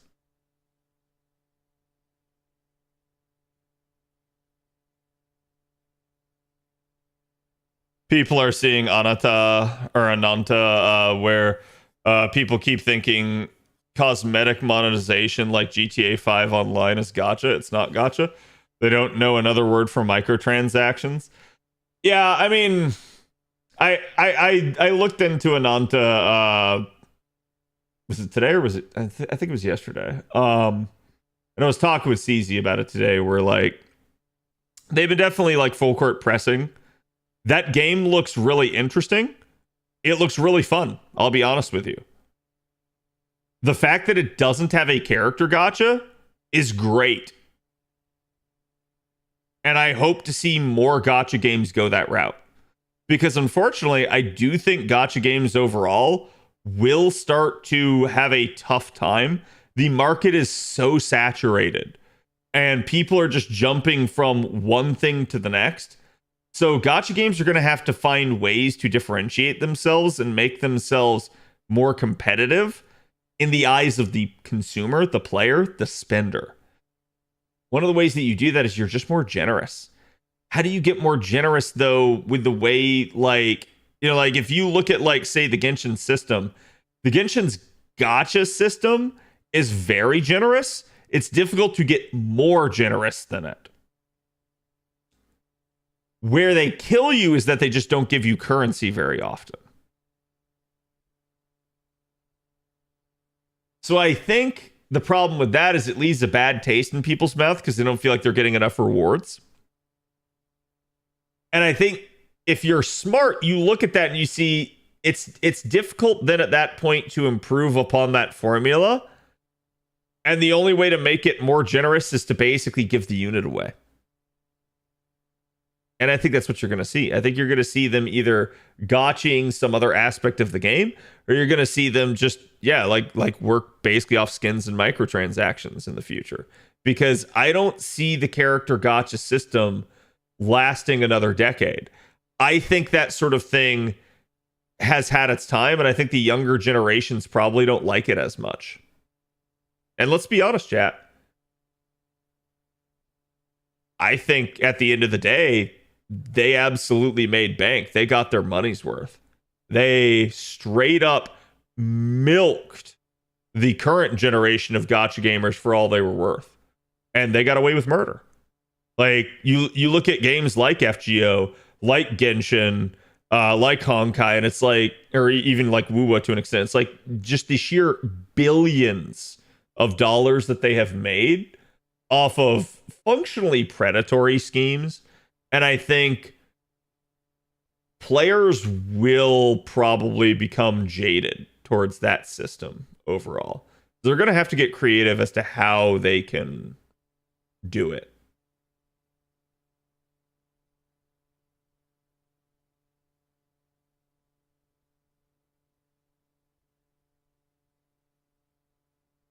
Genshin probably never spent more than the initial Venti banner and development costs. Yeah, Genshin's a weird one because I'm sure like they're still investing in it, but when you consider how much money Genshin has made across its years, it almost has the same problem as FGO, where it's like you can tell they just did not invest very much of that money back into the game. So like in MiHoYo's case, they definitely used it for like developing other games to keep players in their ecosystem. In Fate's case, I'm pretty sure like Sony just pocketed a shit ton of it, and that's not good. I'm not making any judgment as to like either FGO or like MiHoYo in that regard. I'm just pointing out that like the inevitability there is that most of the money spent on the game does not get reinvested in the game to make the game better. And while that shouldn't be too surprising, I think it's kind of absurd to a degree when you start thinking about just how much money has been made.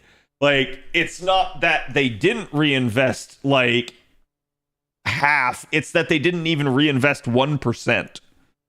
And that I think is like wild when you start thinking about that.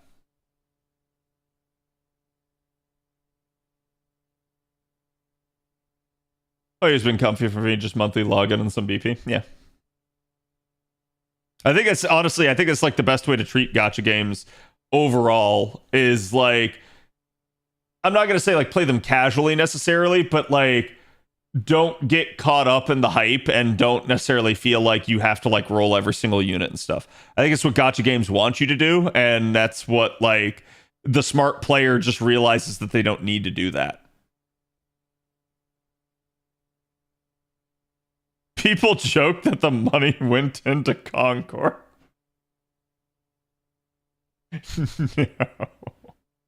No, FGO made far more money than the development cost of Concord. Maybe some of it did. Which, if it did, man, they should have taken a lesson from FGO on character design. Because, oh my god, the Concord characters look just fugly. I'm sorry, I don't know any other way to say it. Those are some of the most atrocious character designs I have ever seen. Somebody needs to go back to art school. That's all I can say.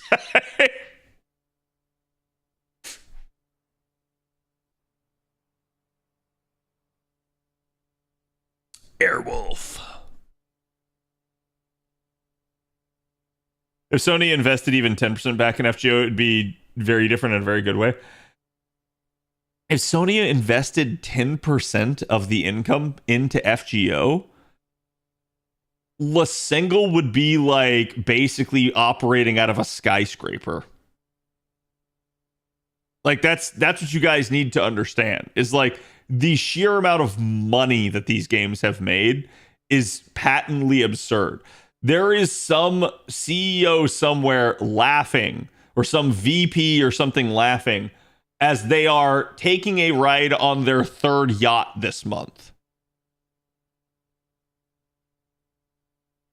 Like somebody took all the money, basically. ZZZ still makes a lot of money. ZZZ, I think, is about like most of the estimates that I've seen are like it's like about a third of like kind of what Genshin and Star Rail make. And Star Rail, I believe, does make more than Genshin now. But I think also that sort of thing is like dependent on banner.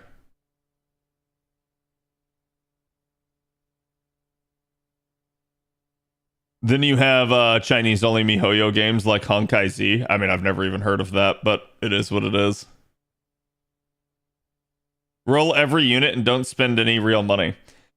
I would not advise that, at least in like FGO, because that'll get you a whole lot of nothing. But I mean, yeah, I think like to a degree, it's like if you just go in and you just YOLO and you don't like put any real stock in things, who cares, right?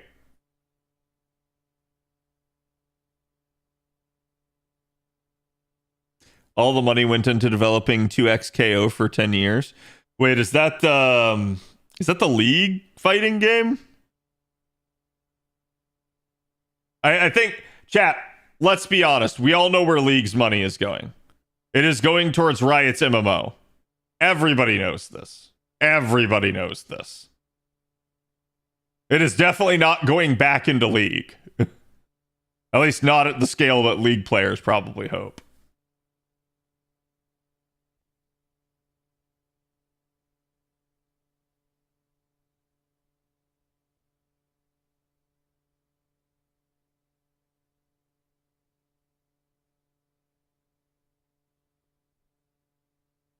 Fund and operate a fucking nuclear reactor.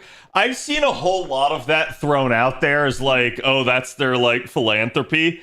I choose to treat that as it is that is Chinese propaganda, and that like there's probably a catch there, and it's not actually as big of a deal as people claim it is.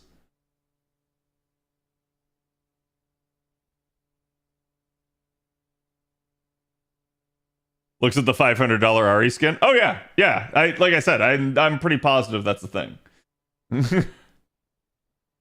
Like none of that should be surprising. Hiske Toto? Wait, is that the actual proper one?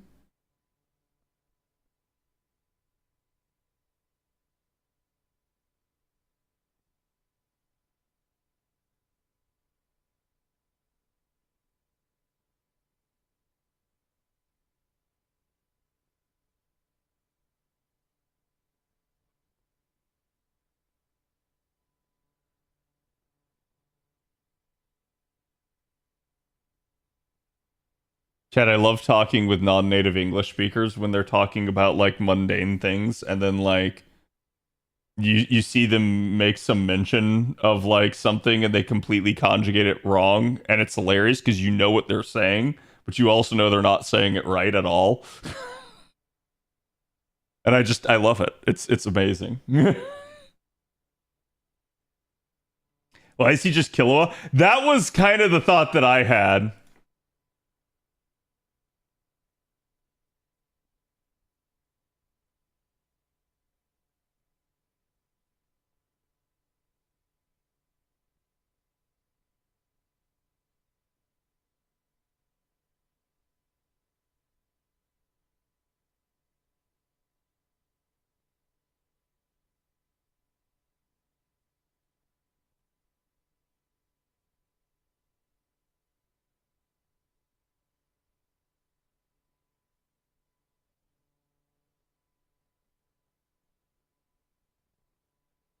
But hold on, chat. Just give me 1 second here.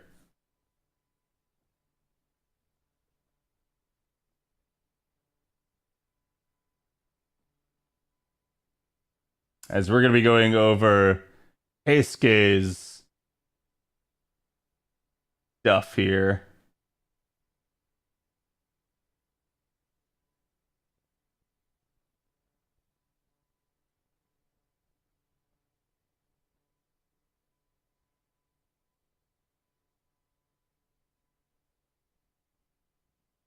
I'm not going to mess with the scaling there.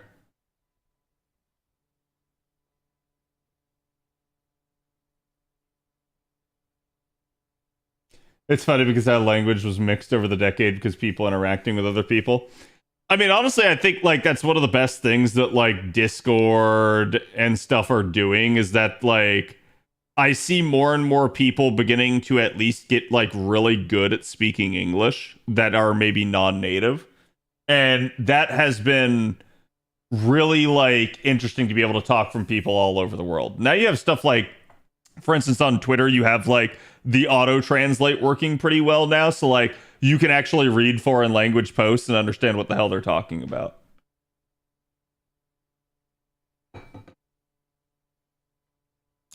His problem is he has to compete with Sono G. Yeah, a little bit. Actually, did I get a Sono G card? I did not. I'm not going to bother Avalon for it.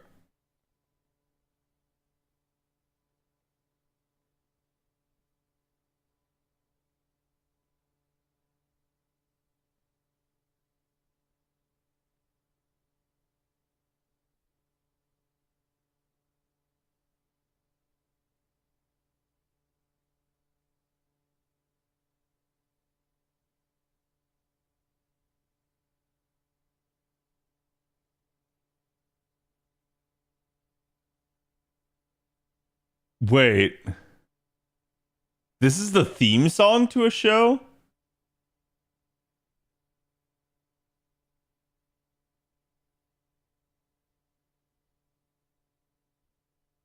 Because I've definitely heard this song plenty of times, but I've never heard of the show.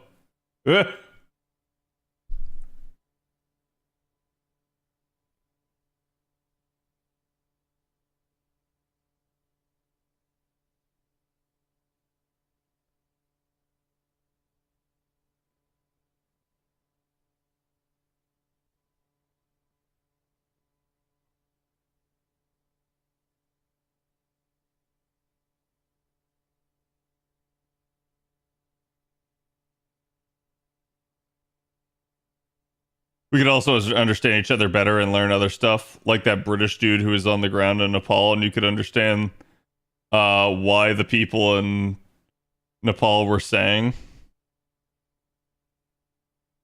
And they made their new laws in Discord. Jesus. I mean, honestly, to a degree, I think that's good, right?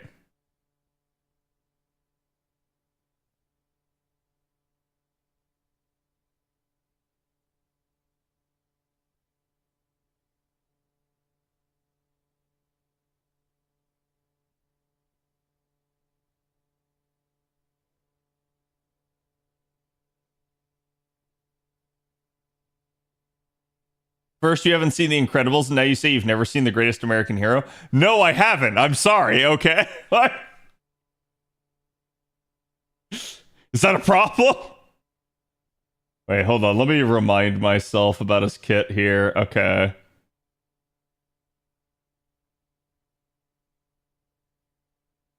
Yeah, this should be a pretty straightforward one. I don't see that I'm going to have to record too long for this. And Chad, I'm going to try to keep the unit analysis videos a little bit on the shorter end because I do feel like that will be helpful. I feel like maybe I get a little bit too long-winded sometimes for some of this stuff.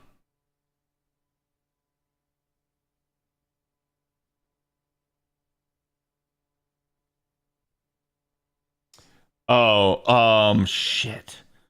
What was the... Chat, what was the recollection shop one where when you kill yourself, it gives quick up? I know that was a thing.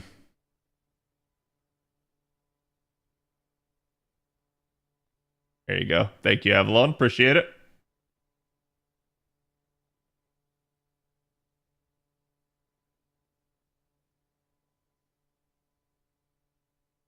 Jenna O, thank you.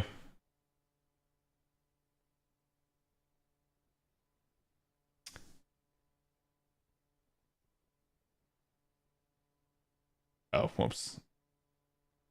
I did that on the wrong page, but whatever. He'll be fine.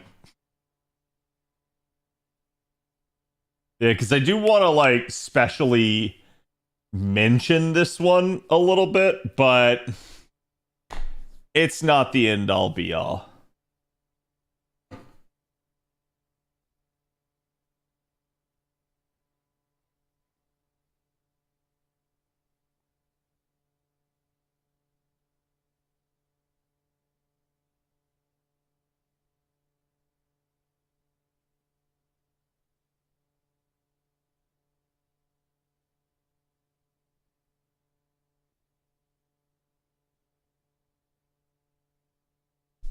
It's niche, but it makes sense. Yep. Okay.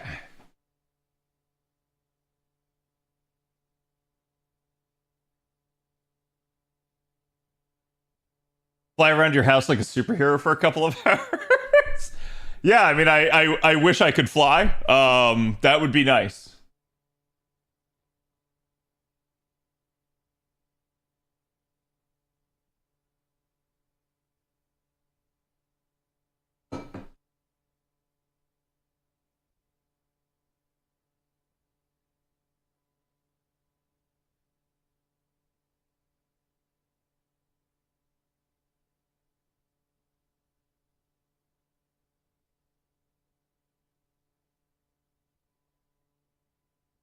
I hear Red Bull gives you wings.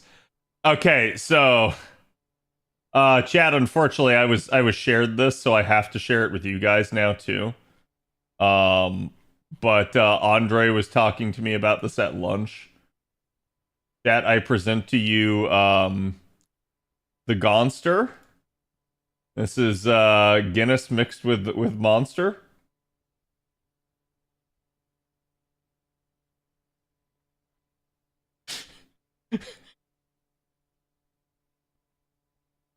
So just thinking of Red Bull made me think of Monster, which made me think of this. So that sounds horrifying. Yes. Somebody get me a Jaeger bomb. I mean, it is close to the same equivalent of like an Irish car bomb and stuff like that. It's like basically Guinness does not mix with it, which is kind of hilarious. That's how you have it like separated like this. The Guinness actually rises to the top. And the monster goes straight to the bottom.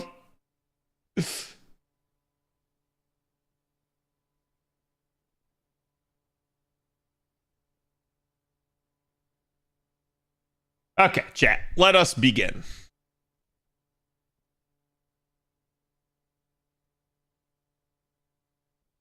Hey guys, my name's Kadroth, and today I'm going to be talking to you about Todo Heisuke. So Heisuke is going to be our newest 4-star single-target, quick-based Avenger.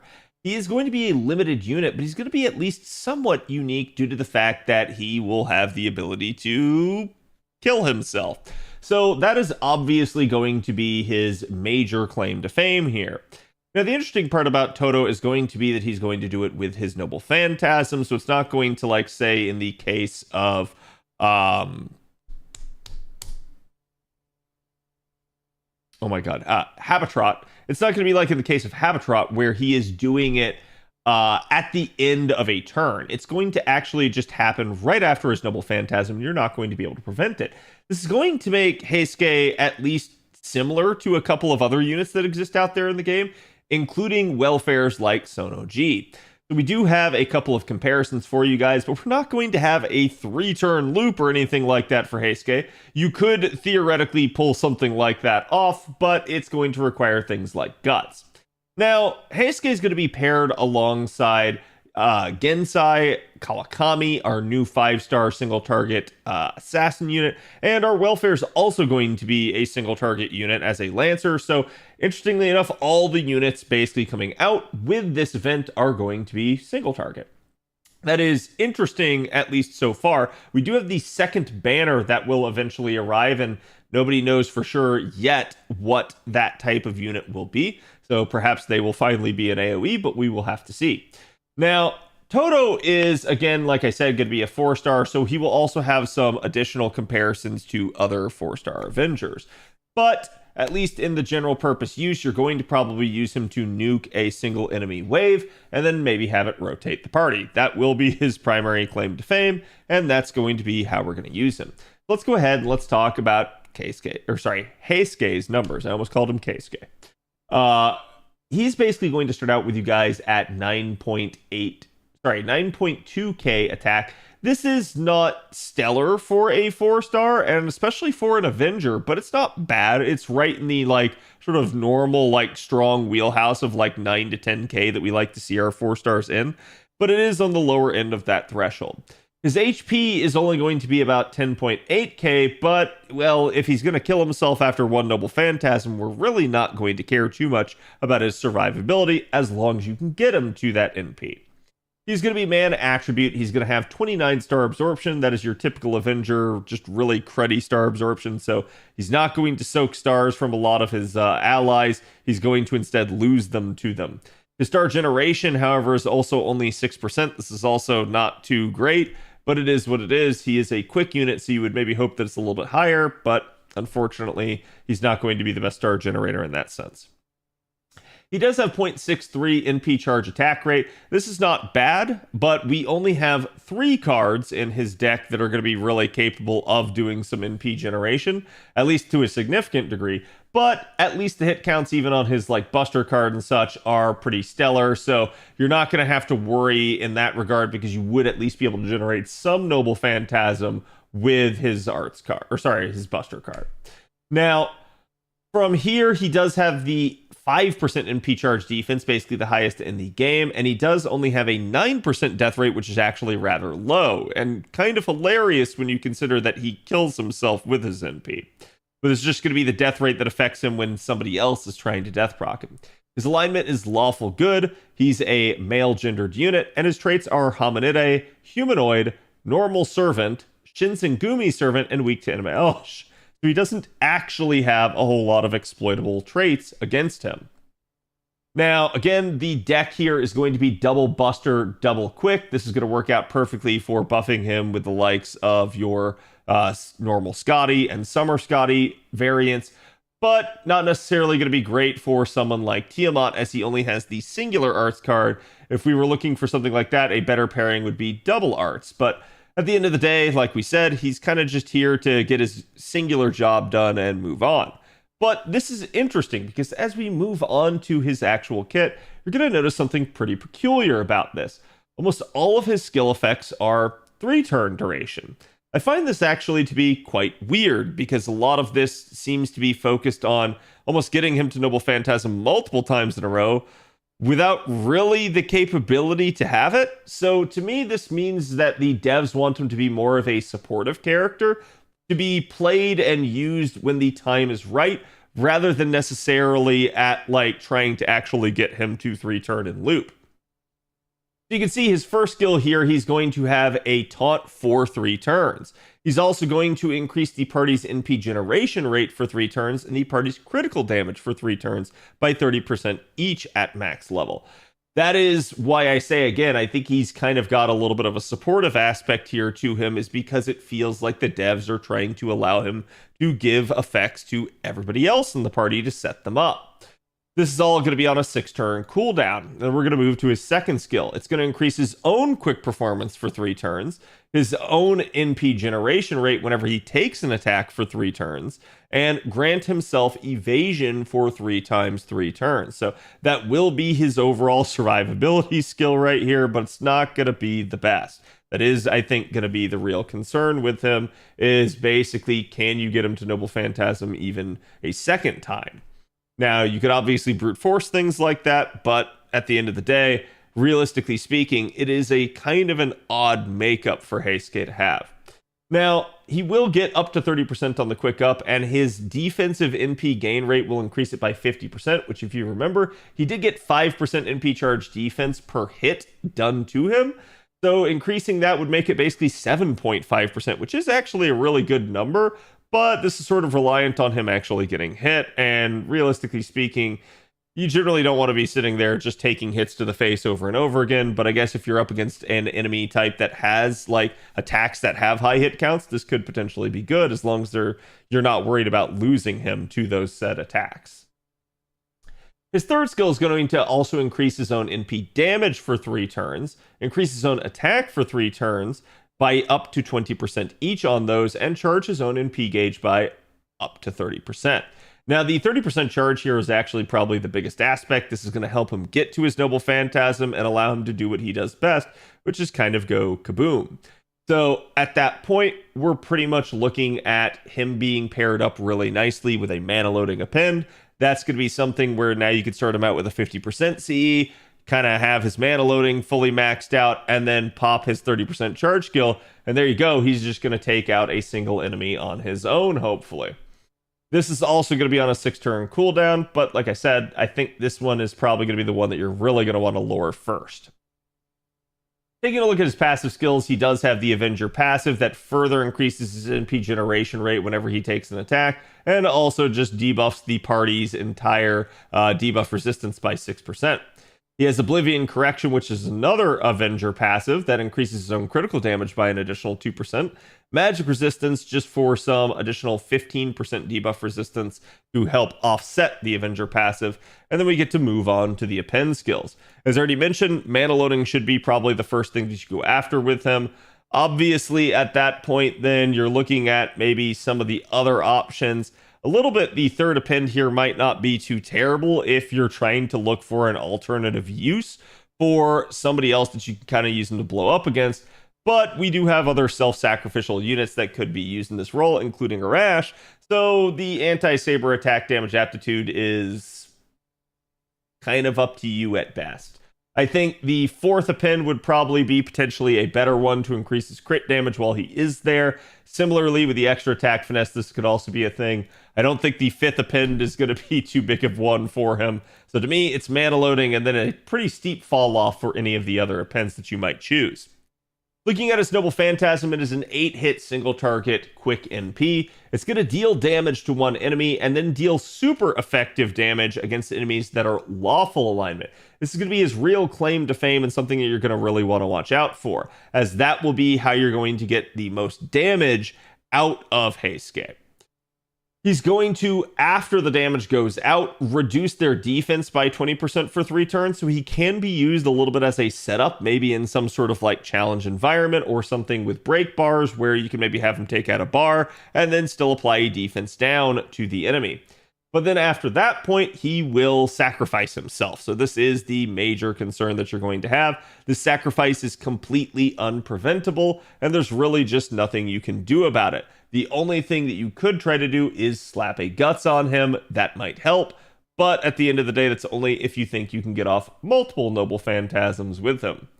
The overcharge effect is going to increase his own quick performance for 1 turn, starting at a base of 10% and scaling all the way up to 50%. So potentially getting more overcharge on him would scale okay, and it wouldn't be the worst idea in the world. So therein lies Heisuke's kit. What else do we have to say with him? Well, obviously, good pairings for craft essences would make a lot of sense. So naturally, there are things that you could put on him like a good 50% CE, something like Traces of Christmas, or even just Holy Night Supper might be a thing, just to kind of get him to his Noble Phantasm with no real assistance. Obviously, something like Black Grail can be a thing if you think you have the charge to spare in your composition to actually get him up to full. And there's definitely the idea of maybe something like a Recollection CE, like the Wandering Tales of Shanna O. So if you do feel like you're going to be sacrificing him and you want maybe to buff the rest of the party, this one is available in the Recollection shop permanently at this point. So you could potentially go after this and try to use this as a means to an end for having Heisuke sacrifice himself, take out an enemy, but then buff the other quick members of the party perchance to do more damage. So that could be a potential use, but there's always going to be things like Battle of Camland that work just in giving the party charge. Choice is yours for how you want to handle that.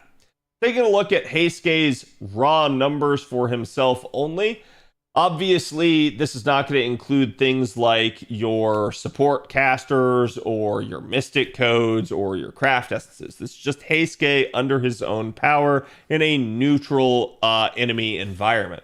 You guys can see his normal numbers there, even at NP1, they're actually pretty solid, and they do scale upwards from there. And then if you go into the lawful niche, it's basically just 50% more damage that he's going to get across the board. So definitely the numbers are actually quite impressive in that regard. Taking a look at him in a one-shot environment, because we're not really going to model a 3-turn with this guy, we can see Heisuke using 2x Summer Scotty with Oberon, a level 100 Black Grail. It's going to be how you're going to kind of get the most damage output for him. His 1-turn damage at NP1 is going to be up to about 600k. This now does include the support buffs and things like a Mystic Code, but it's still going to be against a neutral enemy, so if he is actually effective, feel free to double this up.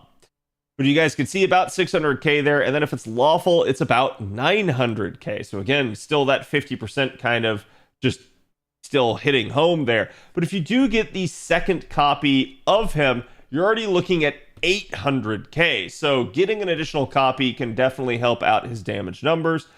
But admittedly, doing an entire composition for something like this is probably unrealistic. You're not necessarily going to just try to super buff a unit that's going to kill themselves, because you probably still have to finish the job if you're having to take something like that. Though you could certainly just, take it up against a single enemy with no break bar and laugh all the way to the bank if you do this. But definitely the damage scalability will go up a ton, especially looking at like NP5 there, if you're getting those additional copies. Now, how is that going to compare against, say, the one-shot damage from other Avengers? Well, here we go. We got Lobo here, who is a permanent unit. Lobo's one-shot damage is looking at about 700k, and then basically 851k with Man. So actually going to beat Heisuke, at least in terms of, raw damage output. I think if you're looking at niche against lawful, Heisuke is going to win at that point, but it really is just going to come down to who do you have the higher NP levels of at the end of the day for who you maybe want to use. Basically, Summer Kuro is also another option there. She's actually pretty comparable in terms of raw damage output, a little bit less than Heisuke. And she does have the manuscript buffs that she can kind of stack on herself for a little bit more damage, but it's ultimately not going to be too terribly strong, as a lot of Summer Kuro's capability is going to be tied up in her utility of her kit rather than in, say, her overall damage output. Next up, we have Summer Eris, and this one, to me, while she is arts, is probably a much more fair comparison, as taking Summer Eris into account here, that a lot of people have her, a lot of people are going to use her, and she is very strong for a 4-star. At MP1, she's actually going to lose in one-shot damage to Heisuke, but she does have the Servant Niche that can come into play very quickly. That's going to move her a lot closer. And then she can also add the Curse modifier there, or both, to be looking at potentially better damage than Heisuke, as long as it's not lawful alignment. So again, lawful's where Heisuke just is kind of going to win against his 4-star competition, whereas sort of their own niches, they will pull ahead of Heisuke in that regard. But I did mention this at the beginning of the video. Sonoji, aka Sojiro, is going to basically be a pretty stiff competitor, as he is a berserker and he is a welfare that a lot of people will have. So in that regard, he also kills himself and functions to a similar degree. He is buster based, so definitely a different alternative with Heisuke being quick. But you can see pretty just good damage outright, assuming you can at least get all 5 of the copies for the welfare. And at that point, you're going to probably need multiple copies of Heisuke to get him to actually outscale. But yes, that will be the concern, is do you just use a welfare in place of Heisuke, and who do you really feel like you desire? Because Sono G at least has some capability to kind of charge himself up quite a bit. a little bit more than Heisuke does, and I think that will be one of the concerns. So how do you guys feel about Heisuke? Is he kind of just an also ran on a banner with a 5-star that you wanted, or is this going to be a very valuable unit for you guys? I do think it's intriguing, at least on my own end, for the possibility of somebody that can kill themselves, rotate the party, maybe take out a single enemy wave, that sort of thing. So there is some capability there, but he's not the only unit that can do this. So again, let me know what you guys think. Let me know which Ascension form is best and whether or not you'll be going after this unit. And I will see you guys for the next one. Thank you guys for watching. Don't forget to like, comment, and subscribe. Definitely helps me and the channel out. And I will see you guys for the next one.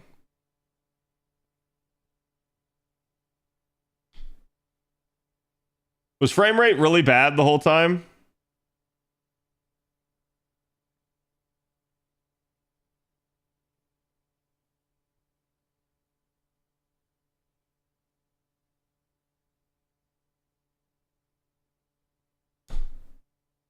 Come on, guys.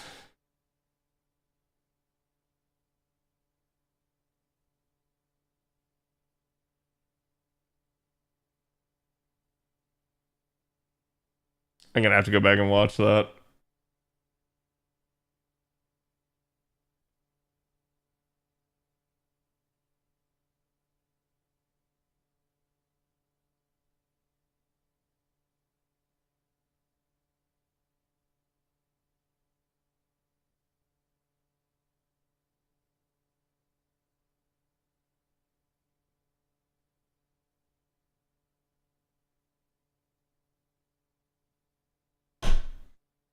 What the fuck? Why is it that bad? Do I really gotta record that whole freaking video again?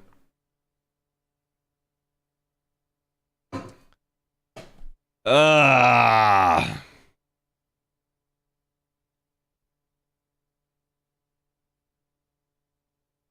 Yeah, you guys had the new rewind feature, right?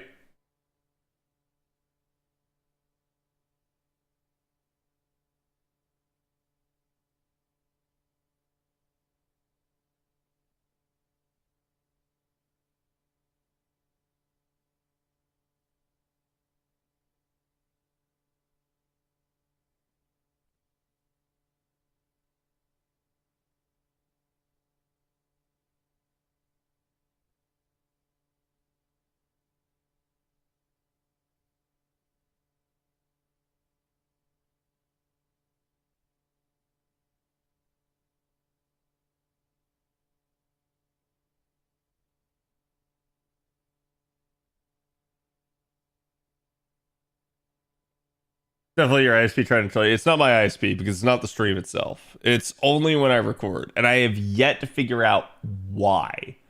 Because this was not a thing that used to occur.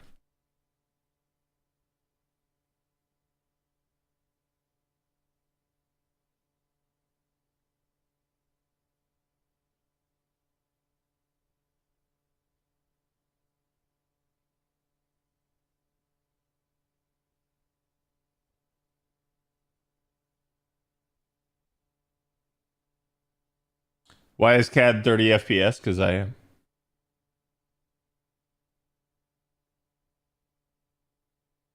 It's still bad? No, it's not. Dad,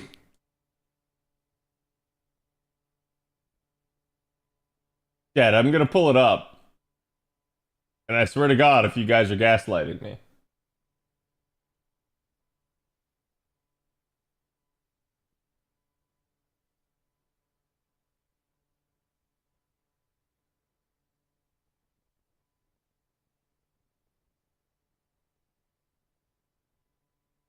Yeah, chat, you guys are gaslighting.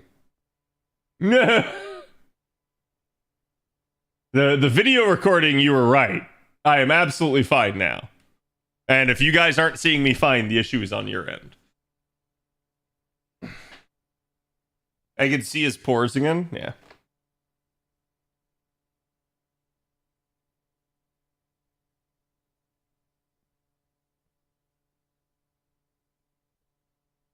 That's all good, Cody. We're good now. Right, but I was good basically, like, even when, like, Ash was sitting there saying that the slideshow was getting better. Like, that's what I'm trying to say. I've been saying it was fine. No, you weren't.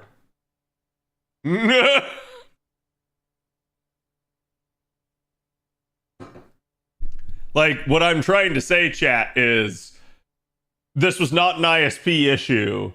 The people that are LARPing like it was, the issue was either on their end or there was no issue at all. Did you do an update or something? No.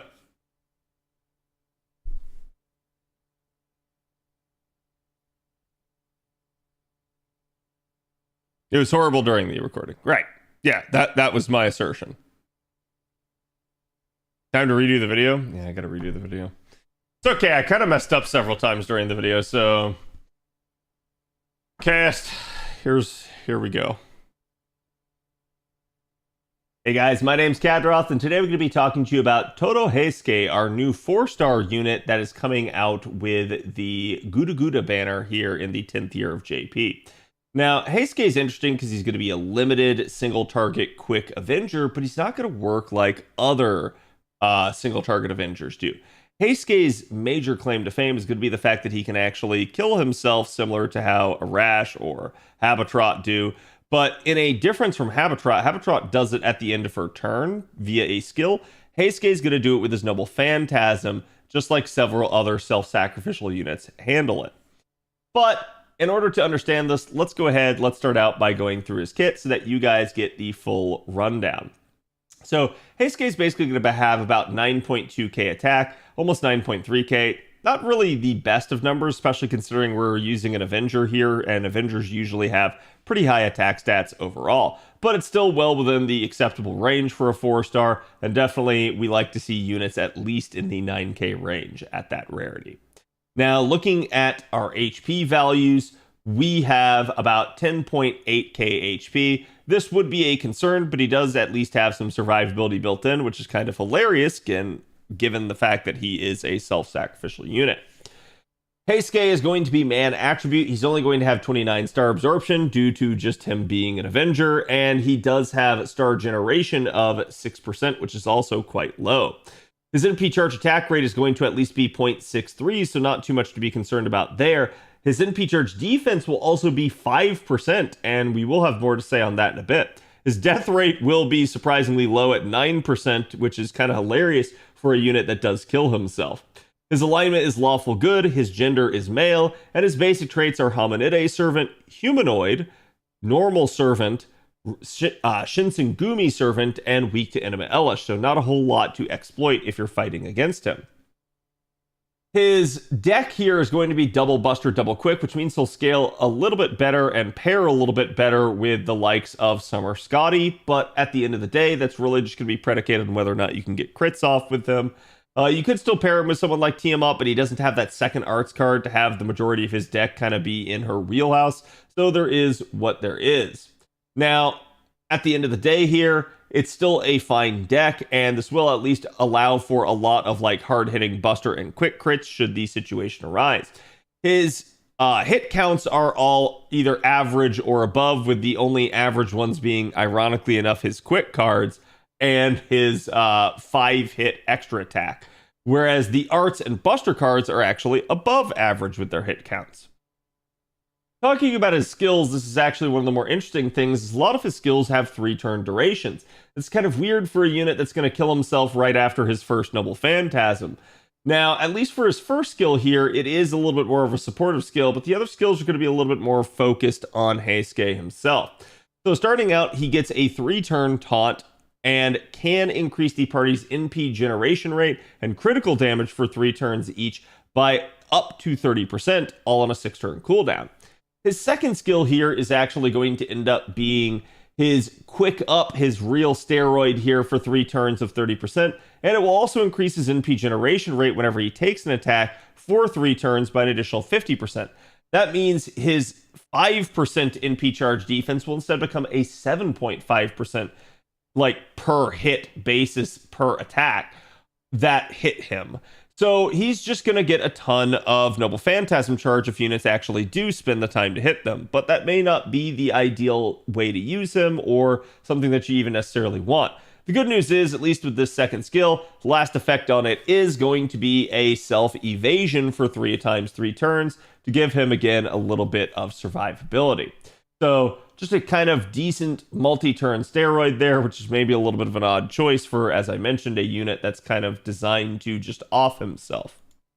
His third skill is going to increase his own NP damage for 3 turns and his own attack for 3 turns by up to 20% each. He will then charge his own gauge by 30%, and this is going to be super helpful when paired with the mana loading append for getting him up to full. That is going to be the ideal sort of append that you're going to want on him, as really he's not going to have a whole lot, but we'll talk about that here in a second that you'd want to use it on. Still, this does mean that you can start him out with, say, a 50% C and get him there under his own power, so you don't have to worry necessarily about supporting him if his entire role is just to kill one thing and rotate the party. His passive skills are pretty much what you would expect for an Avenger. He gets Avenger C, just increasing his NP generation rate a little bit more when he takes a hit, and also giving a debuff to the party's debuff resistance. He will give himself Oblivion Correction for an additional 2% extra critical damage, and then also grant himself magic resistance to at least offset that debuff resist down that he's giving the entire party a little bit for himself by 15% there. Again, the mana loading append is going to be the append you're going to want to go for with him. I think the third append, at least being anti-saber, has some consideration, but we have other units that can maybe handle this, even other self-sacrificial units. So I'm not sure that's necessarily the best one. Really, to me, either the first append for the extra attack or the fourth append for the special attack finesse would probably be better pairings, at least if you're trying to think about another append beyond the mana loading one. But ultimately, most of these are not going to be too big of a deal, as the mana loading append is going to have a lot more value than any of the other choices. His Noble Phantasm is an 8-hit single target NP that deals damage to one enemy and then deals super effective damage to lawful alignment enemies. This is actually going to be Heisuke's major claim to fame, as if you are going up against a lawful alignment enemy, his damage will be pretty darn good. After that, he will reduce their defense by 20% for 3 turns, turning him into a little bit more of a setup man, somebody that can actually manage to kind of take out an enemy, or at least maybe take out a break bar and put the defense down on the enemy that still remains after he rotates out. As we mentioned here, though, at the end of his Noble Phantasm, he will sacrifice himself. There is no way to prevent this other than to slap a Guts on him, which isn't really preventing it, it's just kind of offsetting the effect of it. So that's going to be the only way you could potentially Noble Phantasm with him for multiple turns, but I don't necessarily advise it. It's just up to you to determine how you would want to operate him. Now, his overcharge effect will increase his quick up for the duration of that turn by 10% base, but it will scale all the way up to 50% at a 500% overcharge rate, so it does scale pretty nicely if you do manage to have the ability to put overcharge on him, but that choice is yours. As for what else we can talk about him, because we're not really going to talk about 3 turning and charging setups too much then because of the way that this unit works, instead, we're going to focus a little bit more on the CEs for Heisuke. So Heisuke is going to be somebody that can obviously operate really well from a 50% starting charge standpoint. Units that usually self-sacrifice are going to be somebody that, again, we're trying to not have to pour a whole lot of support buffs on, but it is something that you can do. So him getting to his own Noble Phantasm under his own power with maybe just a starting charge CE is going to kind of be the probably more used setup for him. But you could definitely run things like Black Grail on him, or even something like Rising Mudrain. And there is, interestingly enough, a CE in the Recollection shop called The Wandering Tales of Shana O that is permanently available for Mana Prisms now on the JP side of things. This CE at least is another self-sacrificial CE, so that it gives a buff to the remaining party members when you die. This will grant him quick up and then grant the party quick up for 1 turn when he's defeated. It's not super good, but it could have some niche uses, so it's worthy of pointing out. Otherwise, if you're looking for beneficial CEs when you die, I think just even something like Battle of Camland can work, as that can grant the party just extra charge when he goes down. So definitely something to consider. Taking a look at Heisuke's stealth buffs only here, you guys can see that he basically is going to be somebody that actually has pretty decent raw damage output. These are just his own numbers, not any sort of like external buffs being applied to him or anything like that. You guys can actually see again, the lawful niche is basically just going to be a 50% increase to his overall output. Definitely solid right there. And if you do manage to get multiple MP levels of him, he will definitely scale quite nicely off of this. Now, if we look at his actual damage numbers in a composition, but still against a neutral target, just like before, we're going to see his one-shot damage numbers actually be pretty nice. He can kind of produce about 600k here in terms of just normal NP1 one-shot damage. If it's against the lawful niche, again, extra 50% there. So you're looking at about 900k neutral damage. Definitely not bad. And then obviously, if you get even NP2 with raw damage, that number is going to jump from 600k all the way up to 800k. So again, getting extra NP levels really going to help out Heisuke's damage output. But how is he going to stack up against his Avenger sort of competition? In that regard, Lobo here, and looking at his one-shot damage, he can do about 700k at NP1.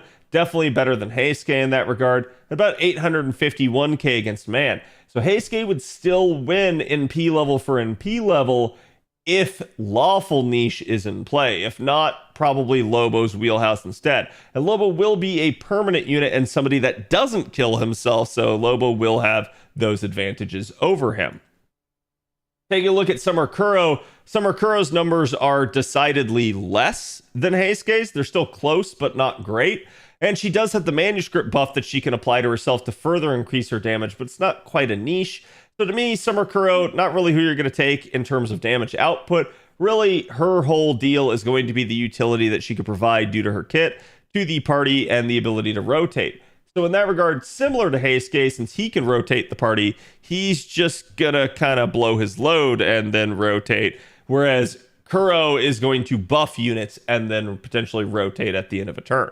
So again, if you value not having the unit kill themselves, that is always an option. Summer Eris is probably going to be another really strong comparison, as even though she is single target arts, she is a unit that a lot of people have, and a lot of people feel very strongly that she is a strong 4-star single target Avenger.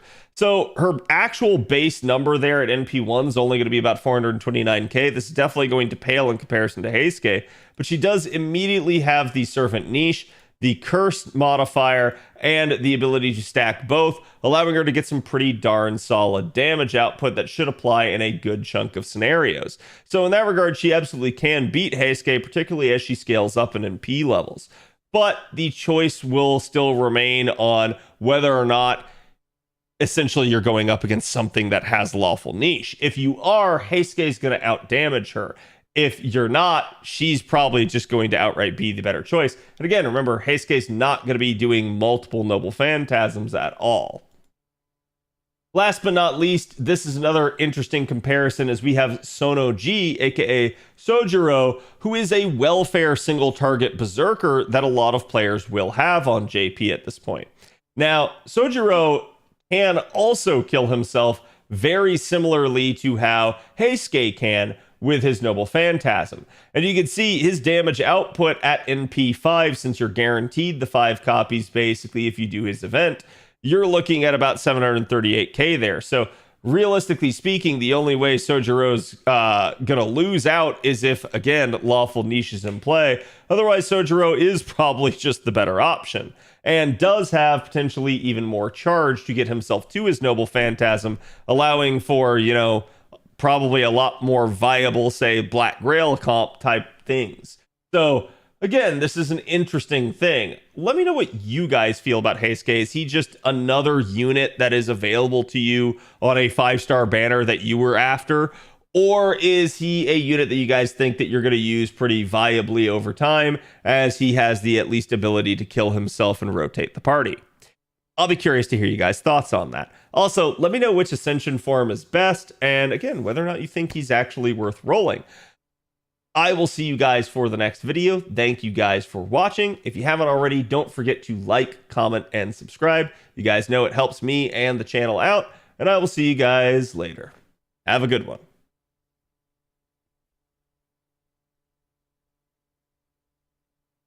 See, chat, no crappy frames. And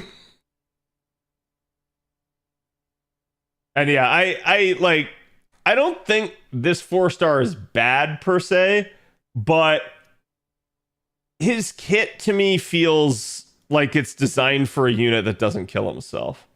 I almost wish he had the ability to toggle this on or off. Like, I wish that instead that was like located on a skill and that he could choose if he wanted to sacrifice himself.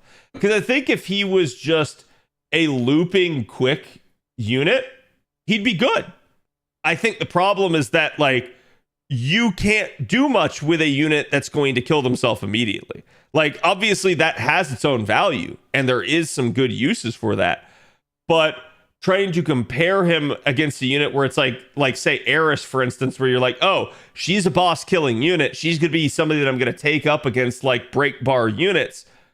You're not going to be taking Heisuke in that scenario. His skill 2 doesn't really make sense with his NP. I think what they're trying to do is they're trying to set up Heisuke to be able to taunt for multiple turns, take some hits, and then maybe at the end of that point, then sacrifice himself. It's an interesting concept for things like challenge content, but I'm not sure it's great.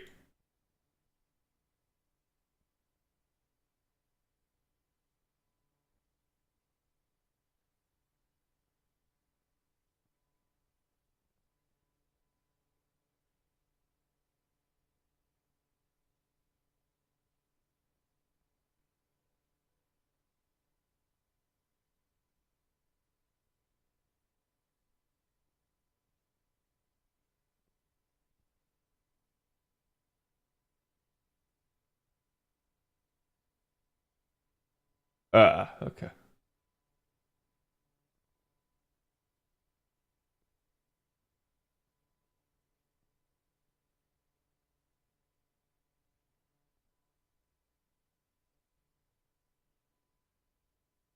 Okay, I don't know what Avalon was saying there, but whatever.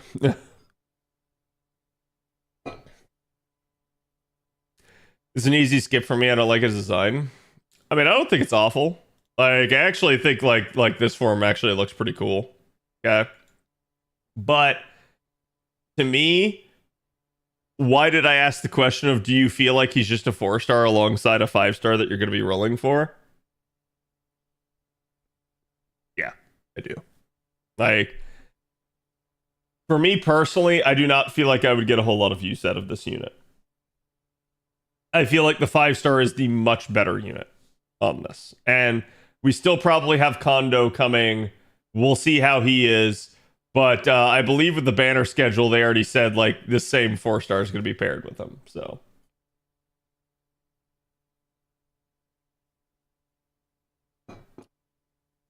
Also, I thought Sojiro was already in the Evo shop. Got him confused with the Yori. Yeah, Sojiro is one of only, I think it's like 3 welfare units currently that are not in the shop.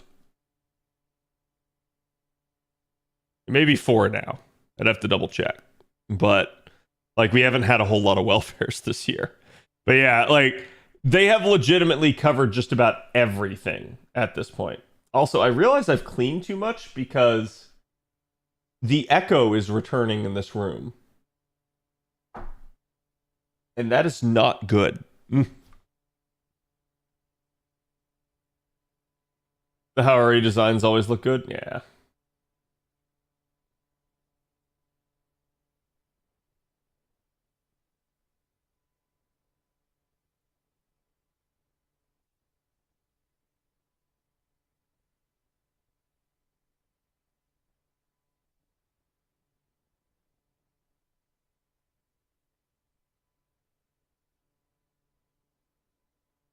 Okay.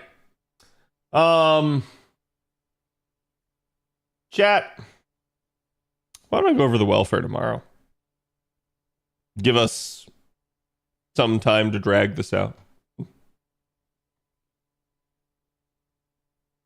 Just install more sound panels? Oh, you want me to go get my pile of sound panels that have fallen down? Because I can.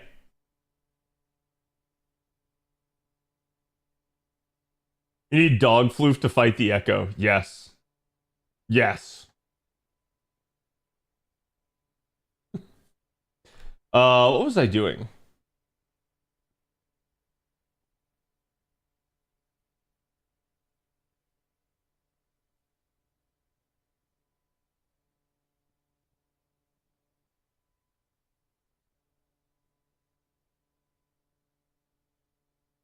Well, now I know the redemptions are at least working for Aurelia. I don't know why they weren't before. But chat, if you want to redeem something for Aurelia, they're at least working right now. Sorry, I'm just fixing her alignment. There you go. Is Doge Cam not working? No, it's working. The Doges aren't working. Like Doge.exe has just stopped and is asleep.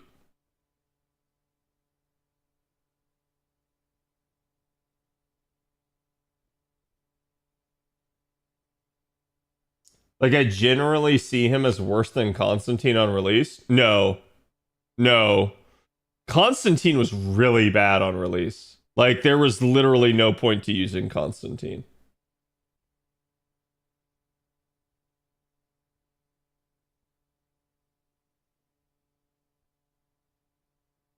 You don't have to refund Dogecam. It stacks. So if two people redeem it at the same time, it literally just stacks the time.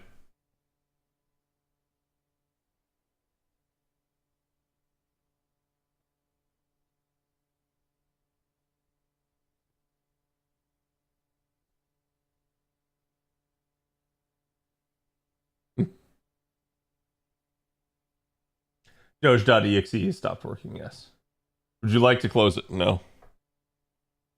No.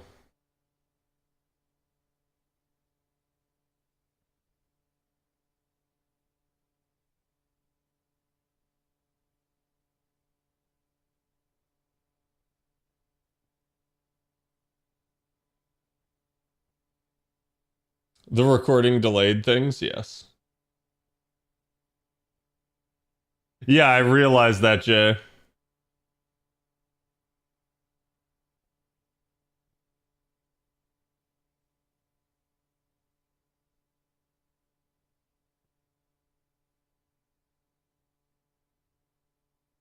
We can have a stream of you plus Dogecam. If we all collab. I mean, yes. But I don't understand.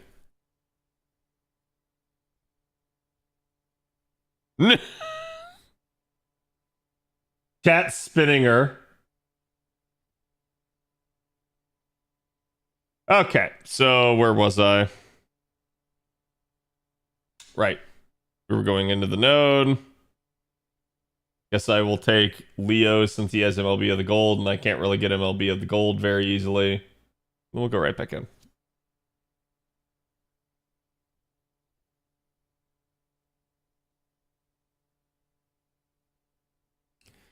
You have no such luxury with this banner. Well, I think at the end of the day, stuff like this is like sometimes the 4 stars are like quite good, sometimes they are quite not. And I think this is one of those scenarios.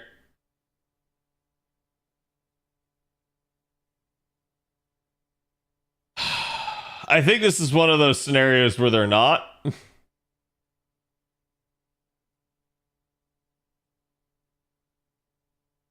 Sorry, chat. This might take a second for me to get through this node.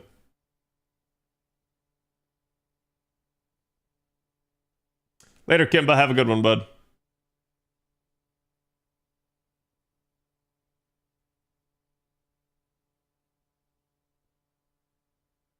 Which dance did you pick? Holy crap. Man, this doesn't even have charge on it. I'm like sitting here thinking, it's like, I can't even use that Mystic Code, dude.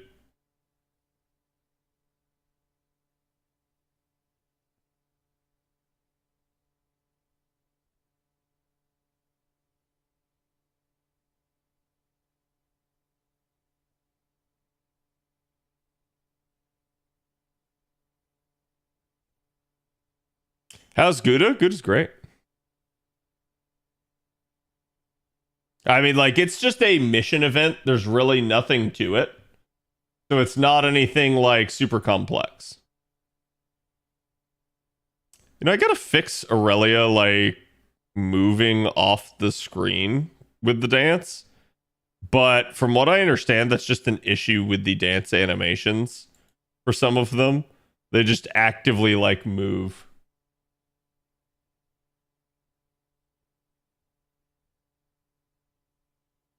He has 3-turn NP damage up for a unit that NPs himself. Yeah, that's like, I feel like the kit should have been either all selfish or all support. This, like, one skill is support and the other two are selfish is just bad. Like, I don't think it's wrong for him to have a selfish skill. I think it's stupid that, like, several of the better aspects don't help the party.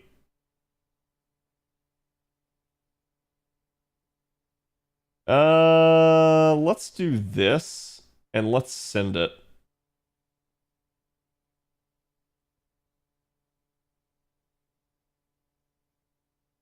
Now she's dancing off screen. It happens. Like, some of the dance animations just carry her as, like, they basically loop, but they keep, like, looping and resetting further and further and further away because they don't return to, like, 0.0.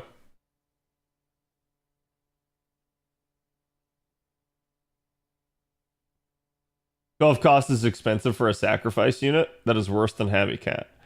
I mean, there's still scenarios where it'd be good, but like I said, like, I think the real problem with that unit is that, like, Sono G is in the game, and Sono G is a berserker. So why do you go with him? Especially because Sono G has more charge. And, like, the only thing I can think of is if it's lawful. Lawful is the, like, the actual thing that he would be used for.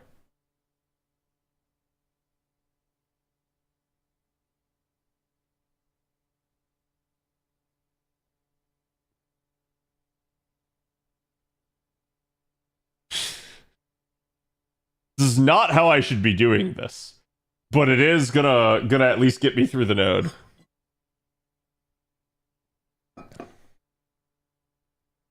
Aurelia likes APOC Diaries OP 1. Yeah, I do too. Really good. Apothecary Diaries is such a, like, you can tell it's the epitome of, like, a shoujo story.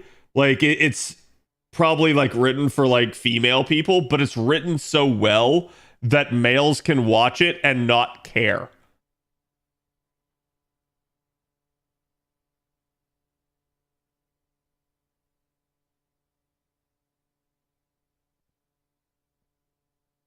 It happened, chat. You guys don't understand how actually rare this is. This doesn't happen very often. Because not only do the circumstances have to be that a drain occurs, but the drain has to be the exact percentage to get you to 99%. This does not happen very often. I cannot remember the last time I've seen it.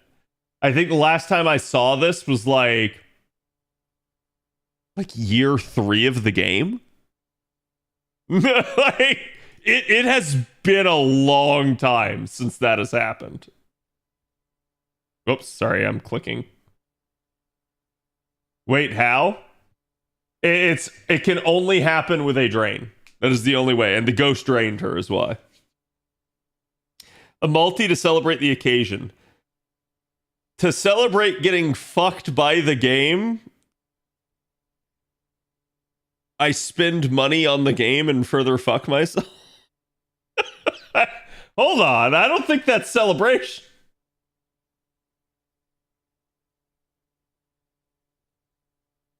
Yeah, let's go switch that Mystic code before I forget that that's a thing. Why does my headset always like die at the worst moment? I'm gonna let it beep here for a second, chat.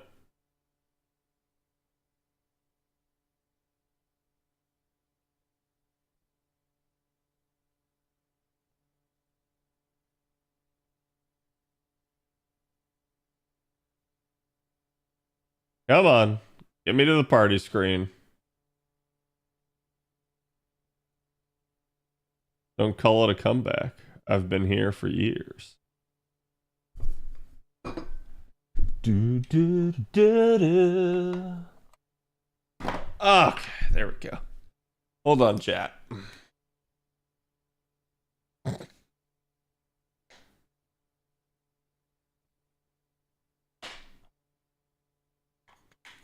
Oh, I just heard the dogs get up.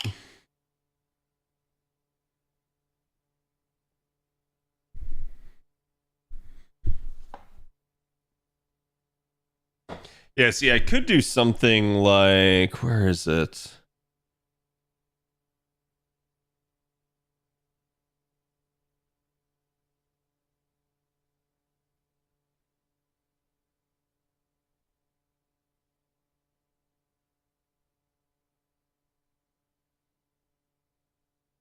No, that didn't work.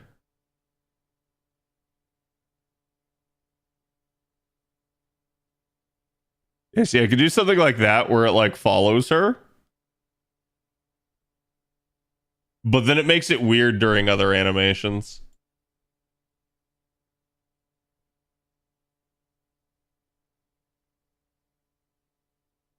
Is using the Mystic Code mission, not as far as I know.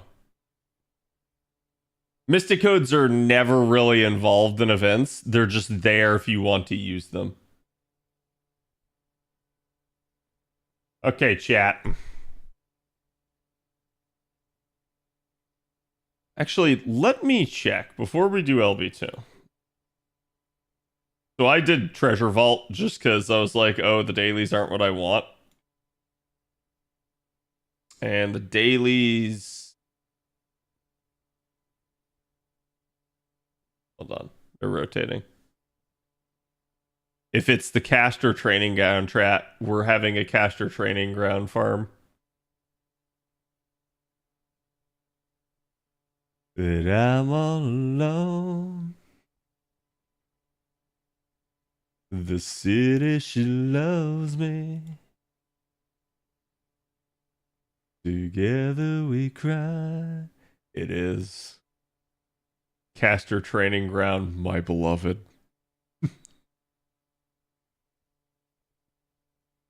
Like I did that day.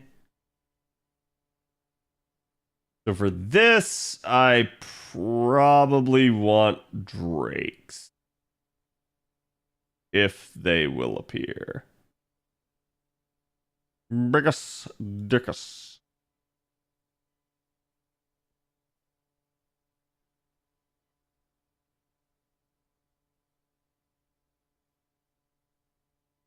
I can make that work. Oh, right. So I was finishing the mission to use the 4-star selectors, like NP enough times. There's also, chat, there's currently a mission to do free quests in singularities 3, 4, and 5, I believe.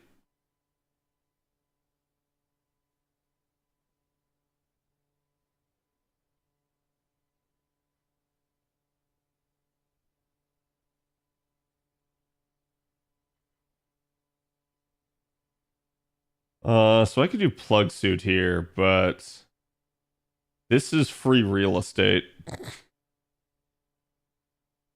Go with it.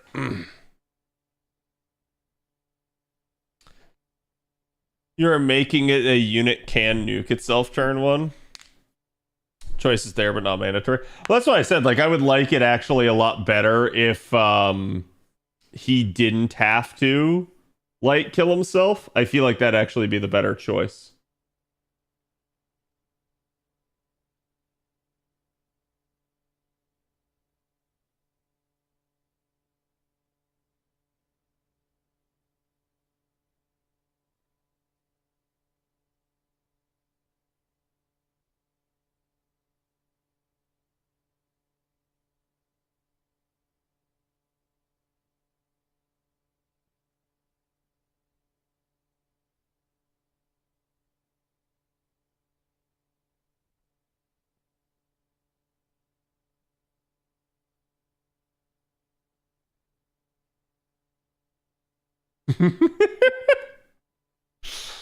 Okay. Yeah, I don't have the cards for this.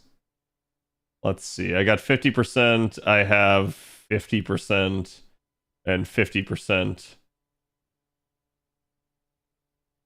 Wait, is that... It's base 20, right? I think it's base 20. It is.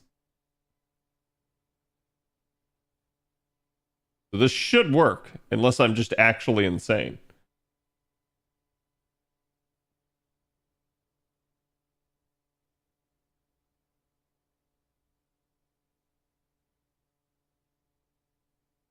Three through six? Okay. 4, 5, and 6? I just have Camelot left. I mean, it's great because, like, so far those campaigns have not outpaced me.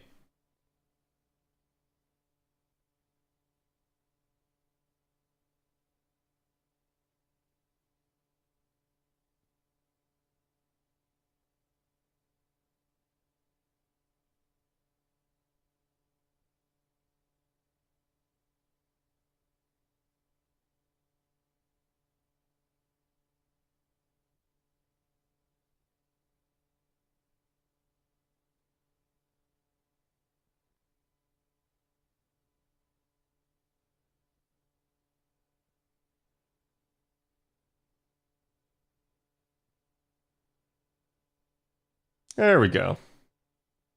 So the reason I'm farming this is going to get me the blue caster gems that I need. I need like 22-ish. And that's going to get Castoria to get her like skill 2 and skill 3 at least to rank. Should be like, I think the second I get done with the blues, I'm going to be... Oh, God. The second I get done with the blues, I'm going to be like through the reds, but I may be out of red, so I'll have to double check.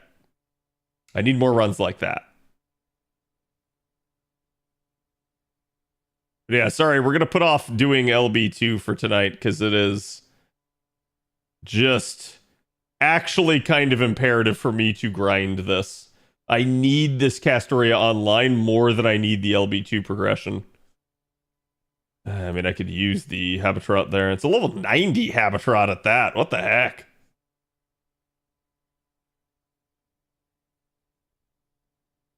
I should have just taken that, actually. Hatless Drake is so weird to me. Oh, it doesn't bother me in the slightest.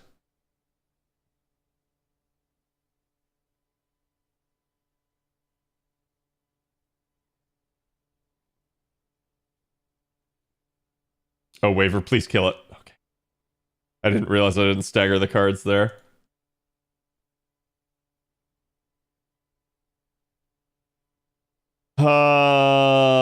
So I know I have 150 here. I have 170. That is not enough. Crap. Nothing I can do about it. I did not expect that to crit. I thought all of that was going to go into one unit.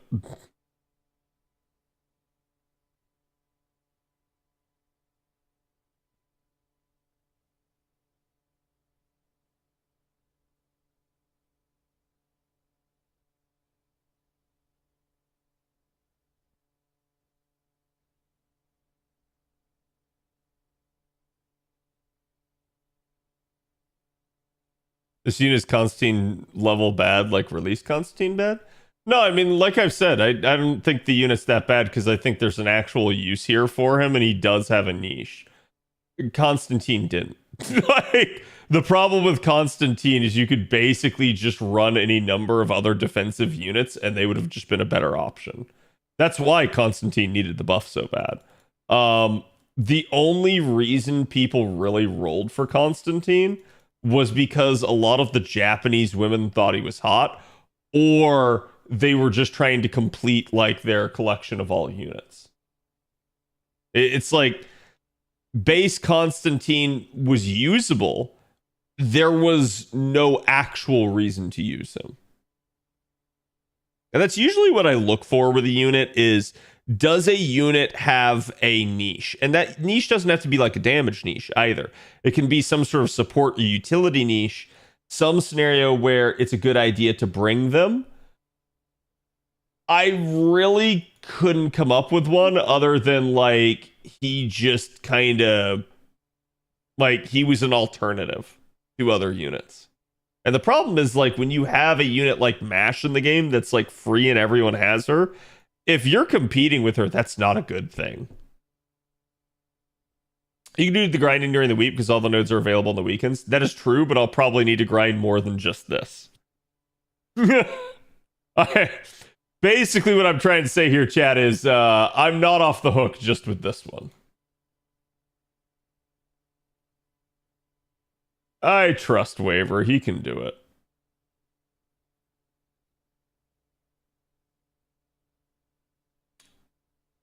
What happens when you trust Waver, chat?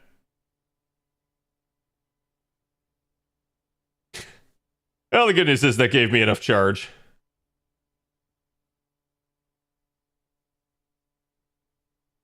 Love and Deep Space showed us not to underestimate female gooners.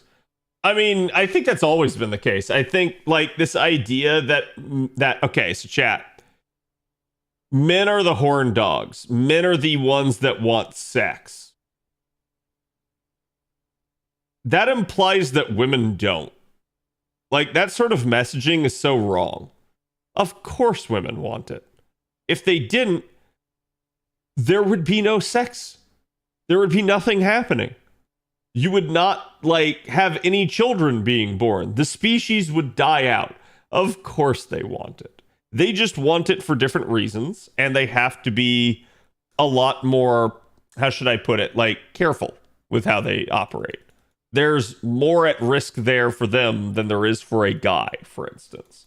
So that is natural and that's obvious. But yeah, it's like this idea that like only men are gooners is stupid. Of course there are women that are like, you know, obsessing over things. Chat, you can go all the way back to the 90s. Look at the boy bands thing, or like go even further, go back to like the Beatles and stuff like that. It's like, yeah, no, women obsess over any hot guy in the same way that guys obsess over any hot woman. And there's no difference. They'll try to tell you that there is, but there is none.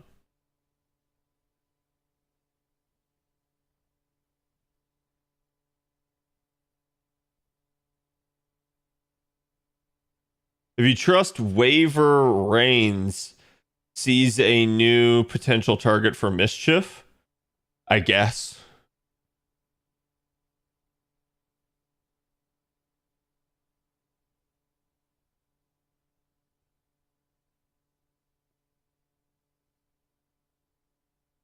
I'm about to take that K-scoped Drake there.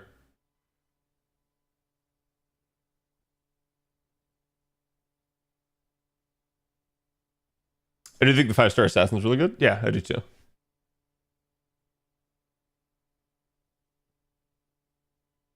Yeah, I think like when a 5-star is competing with a free unit, because that's what MASH is. Like, we can't even call MASH a welfare.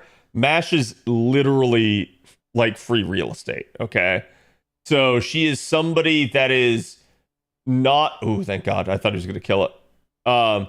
She is somebody that is not going to have any sort of party cost. Everybody's going to have her. So she is literally free. There's no like, oh, you started the game later, so you missed that welfare. No, she is literally free.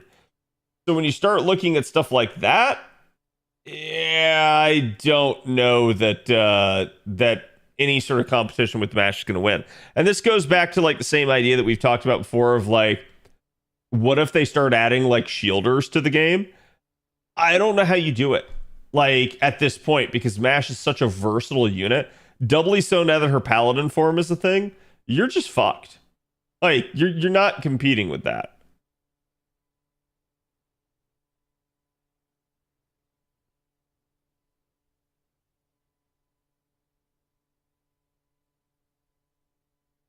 I could try to at least kill Kucaster, but that may just trigger his dodge.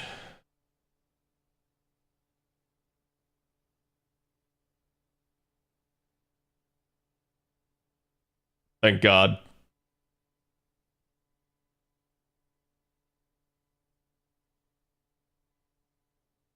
Do it like that. Just card it out. There's no point in trying to get to a Noble Phantasm. It's faster. Yeah, you okay, Power?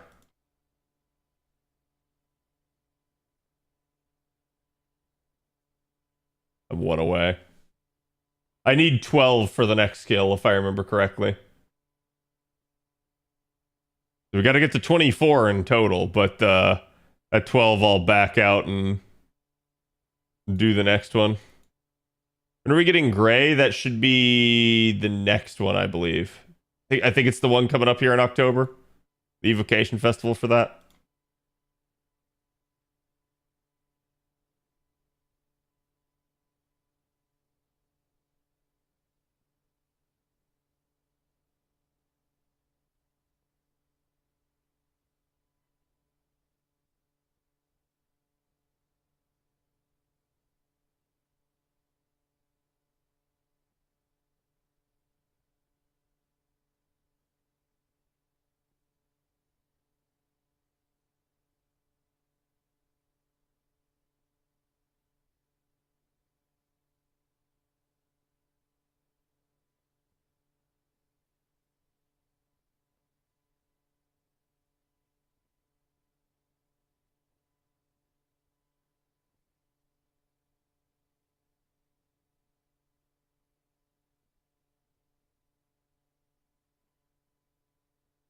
Hmm.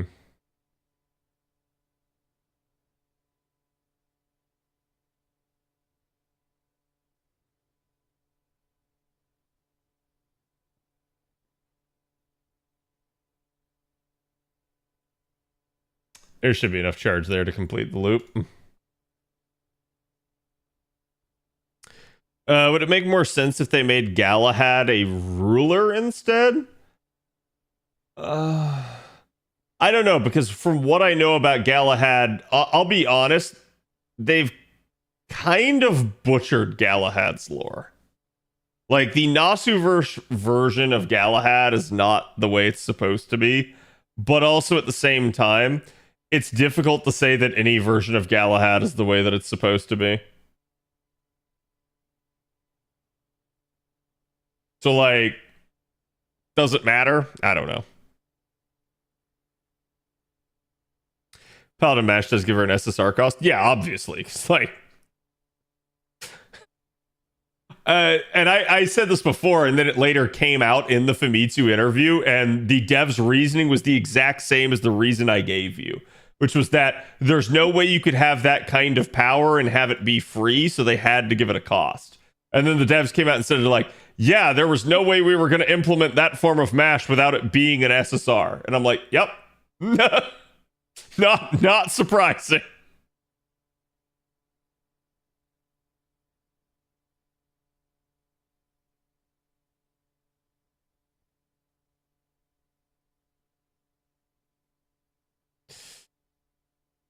Why not? Extra bond.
Yeah, it's the only way that's gonna work.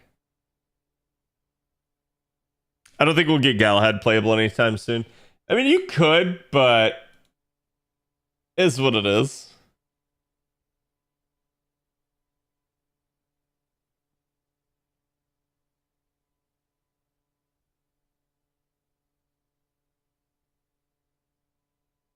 Just enough.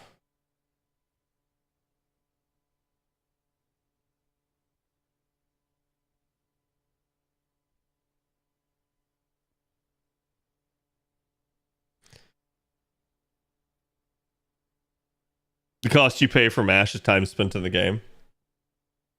I mean, MASH was, to me, the main character of the game. Like, the actual, like, MC that we all choose is like, an everyman stand-in. MASH is the actual real narrative character and is the character that has far more voice lines than us because of it. So to me, that's what they've always been angling at.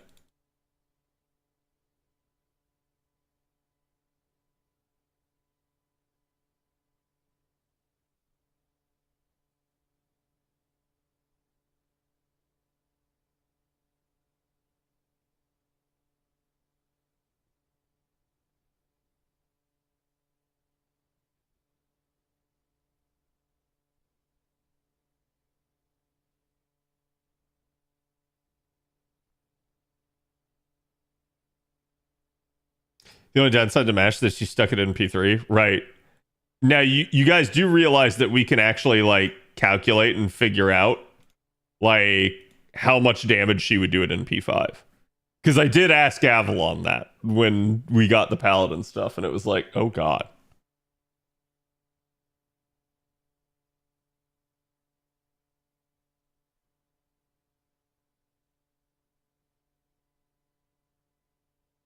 All right, let's see how far we can take this skill, chat.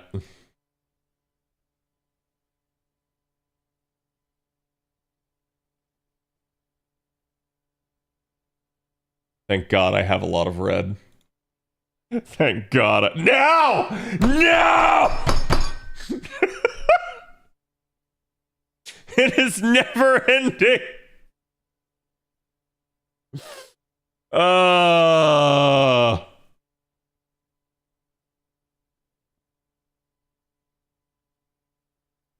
I do not have a lot of pure prisms left.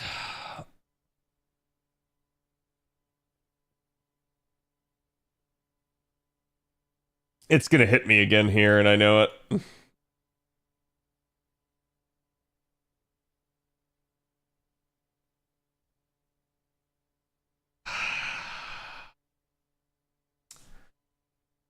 And I do not have the gold gems to complete that. So I'm gonna have to grind probably the extreme mode. Well, I think what we'll do is we'll continue grinding the 20 until I have at least enough to get the third skill through. And then I will switch over to the extreme variant because that's going to be how I'm going to get the best result for the gold gems. It's just a few more pages to read. Yeah. Don't really like MASH? Oh, I see. Who do you prefer as a Kohai then?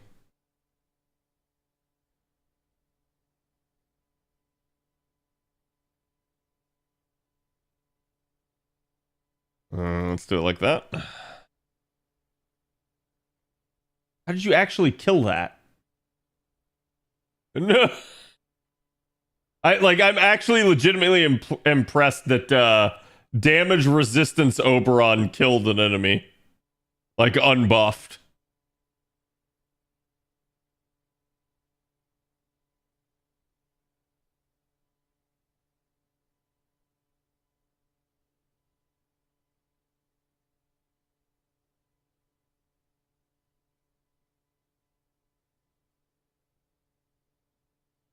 Okay, Oberon.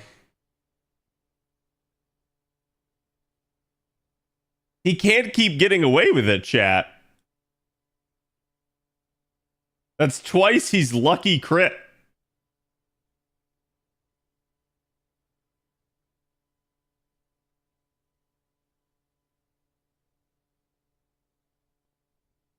As our protagonist, she steals the show way too much. Yeah, I mean, I've said it before. It's like, I think they just didn't want to they didn't want to like give the MC a lot of lines because it's an everyman character. So I think what they were trying to do was like make it so that they didn't put words in your mouth. So they instead let Mash be the one that like presents and talks about concepts a lot, so that they're not going to say like influence what you had to say on the particular issue. That way they could lead the player choice and dialogues.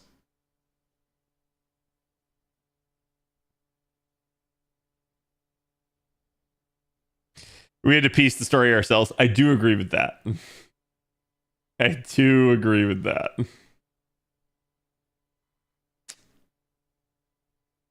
Let's do it inverted so that she gets more NP gen.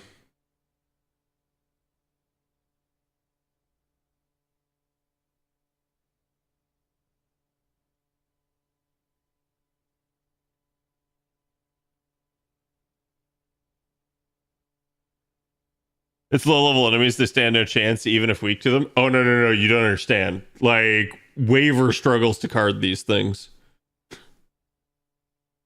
That being said, Waver is notorious for having like really low carding power, particularly if his attack up is not in play.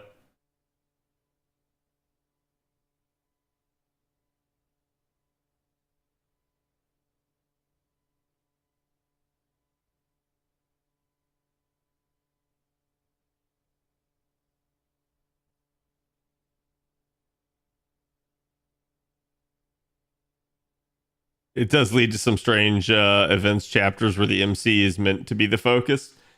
It's just, those are the chapters where the MC finally does kind of come out of their shell, but it is interesting.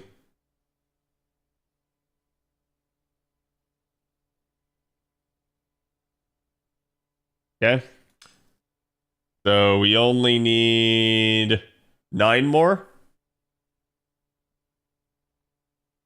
I need another like multi-drop. Like the multi-drops really help offset this. But at least I'm getting statues. But see, this is like, chat, this is what you have to do early game. You're just gonna have to sit down and do this. And I see so many players like complain and like, I don't want to do it. And I'm like, I understand, but this is the only way you're gonna get skill gems if you're not like, I don't know. Like if you're not actually like got a lotto nearby, it's the only actual way to do it. It's very rare that we get skill gems from a proper event. If you're lucky, the node you're farming in an event will drop them, but it's usually, you're not going to get a whole lot.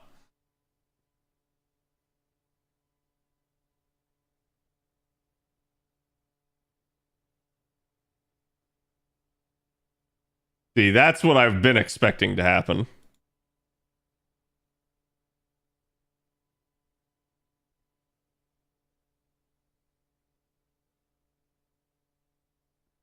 Then it's the November event before Grandcaster, so hoping for Solomon. And it's funny because I've been saying Solomon for a while, and then they didn't do Solomon at New Year's, and at anniversary. I was like, well, it is what it is. Like Olga was the obvious choice. I think a lot of us were just like thinking it was too obvious, but they went with it, and like I'm not upset, not by any stretch of the imagination. But I will not at all be surprised if we get Solomon in the game.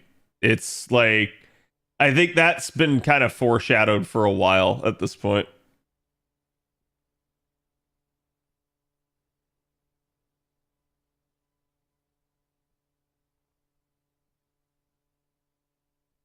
We don't start doing that on NA until late next year. No, I mean, like, when I say give, I mean, like, in the shop, right? Like, obviously, there's things where, like, you can do, like, say, like, a mission event, and you might get some from that. But you don't have any control over that. And that's where it's, like, to me, it's very rare that they actually do allow for any of that stuff.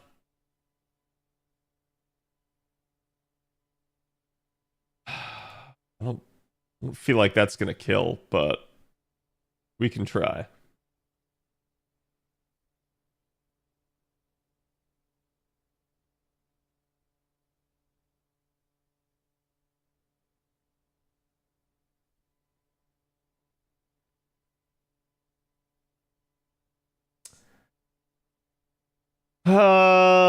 Might be able to card my way through this.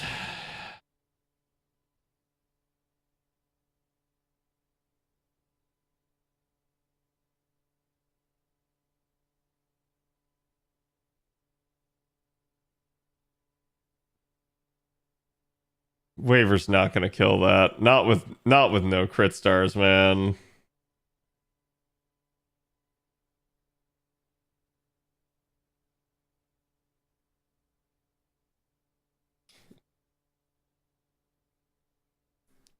See, that's even with his attack buff. Like, Waver just is kind of poop at times.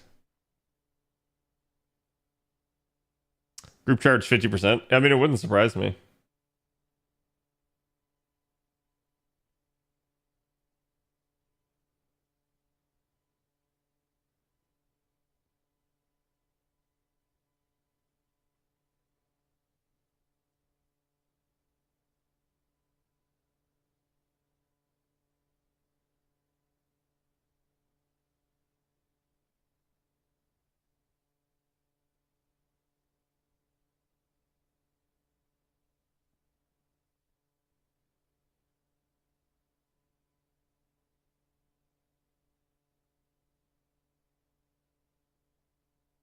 You know, we could get Foreigner Sullivan. It's possible. Like, something like that would not be, like, terribly surprising to me.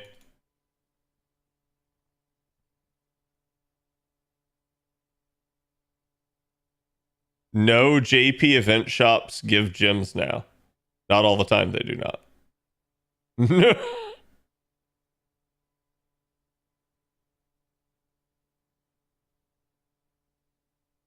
Let's go with Paco. The NP level here really doesn't matter. It's more like a starting charge.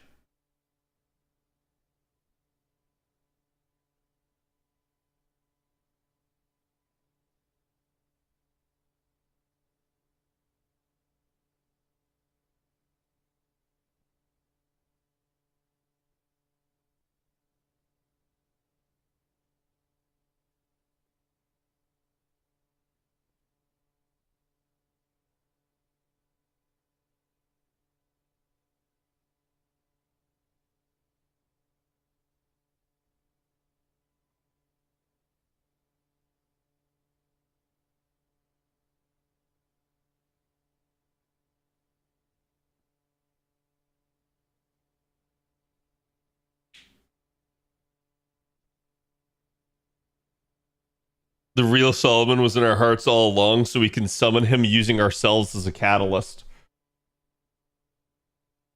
But if you sacrifice yourself to summon him, how will you ever enjoy having him? We need to grail Waver for more attack power, right? Yeah.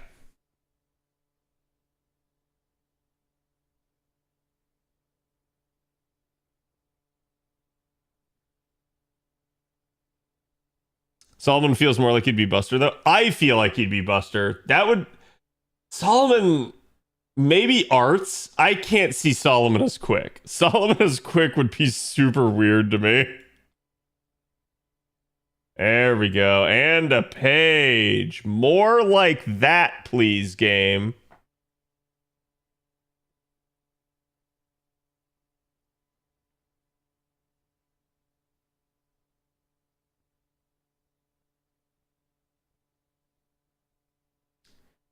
Whatever.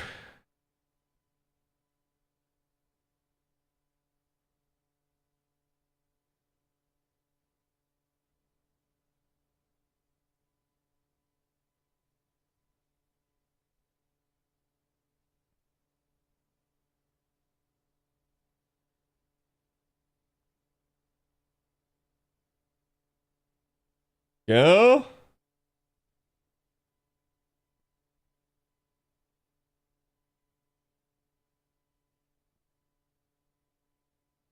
At that point, it's just like better for me to sit here and just like kill my way through. MP damage down.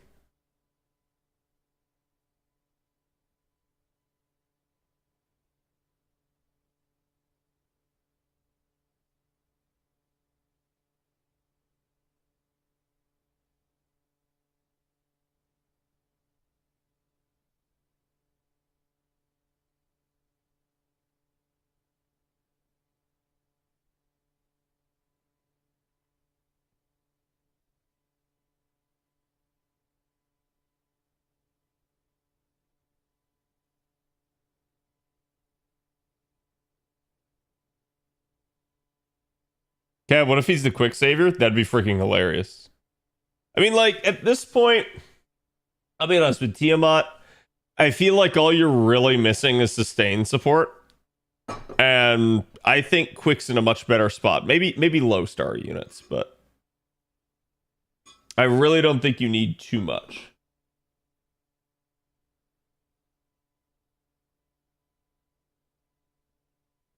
Six more, chat. We're halfway there.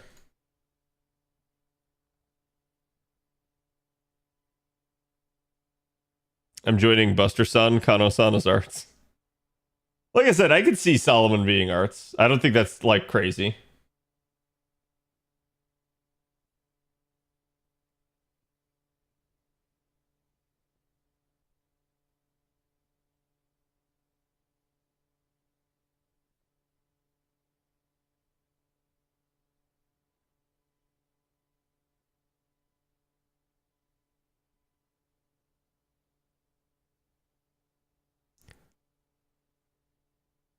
Switch between them like Spishtar, that'd be interesting.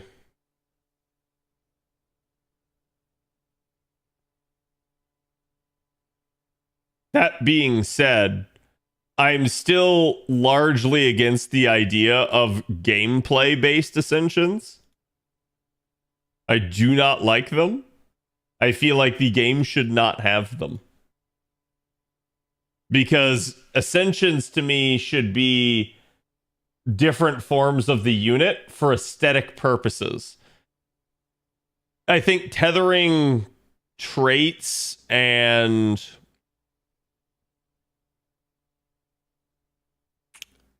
actual like skill mechanics and things like that to it isn't good.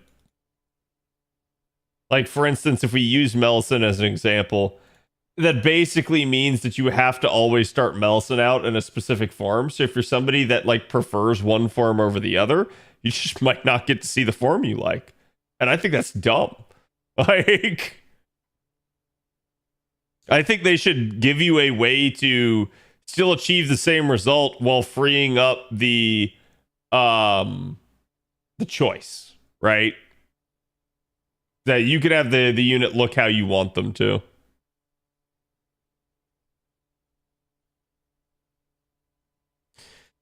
Seven.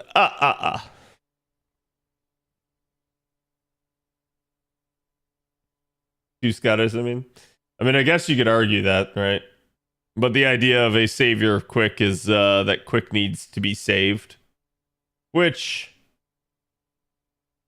but at face value, I could say, like, probably is not as big of a deal as people make it out to be. But I do think, I do think there is, like, some issues that Quick has that needs to be addressed. Though I will say I do think Tiamat helped a lot with that. She's party charged. She also branched it into synergy with the art side of things instead of just Buster. So I think it was actually good for the game to have that. Yeah, 50% block charge is just a hell of a problem.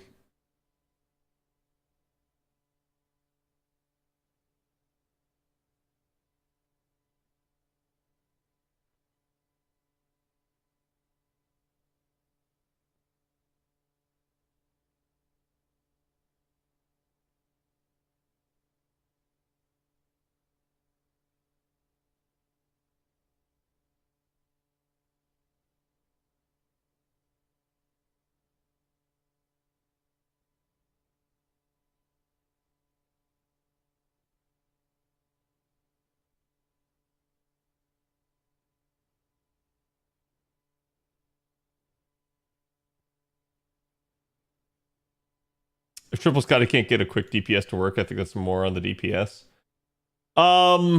Yes and no. I think like quick just works weird.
To give Summer Tiamat what I was thinking for a third Scotty. Yeah, like, and to be fair, it was one of the proposed changes that I had said that they could do for like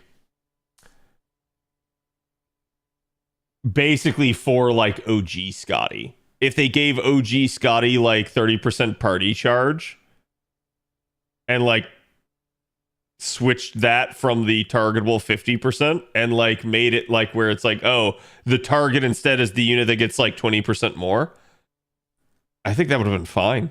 Like, I don't think that would have made her broken either.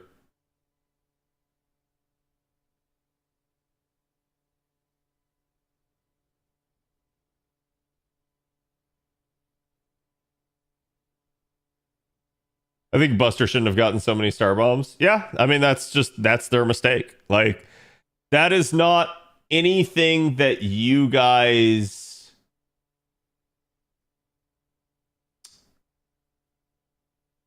really need to worry about, because there are numerous ways to get stars in the game, and all of that happened long ago.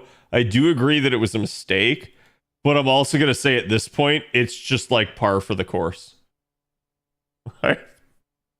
Like, what card type can't just generate star bombs on demand? Some people would tell you arts, but even that's like, no, there's still plenty that can.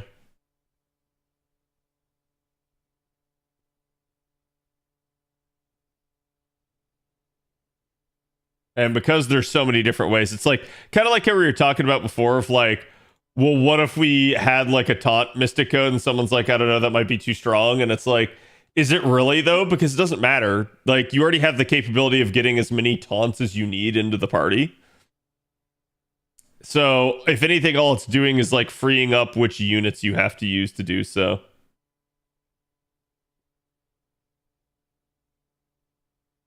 But I don't think something like that is necessarily like bad or like game breaking, even really.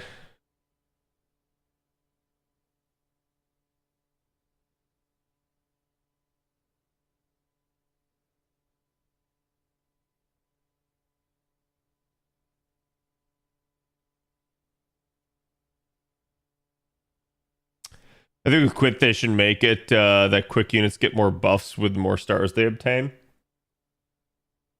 I mean they could, but how do you determine what a quick unit is then? Because there are certain units like Hosuin, for instance, where I believe his NP is arts, but he is definitely like a quick unit. So it's like that sort of thing gets difficult. I'm not going to say you couldn't do that. I'm just going to say like I'd be interested to see how they would pull something like that off.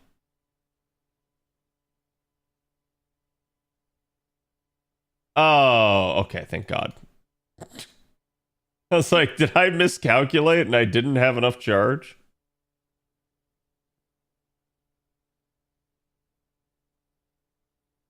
Hey, what's up, Axe? Well, yeah, they literally threw a taunt on the latest 4-star. Yeah, I mean, taunts are a dime a dozen in the game on units. It is very rare to get taunt from any other source. They are usually baked into a unit's kit. You usually do not get taunt. I mean, obviously, like we said, there's no mystic code in the game that grants it. And of the craft essences that exist that can give taunt, there are only 4.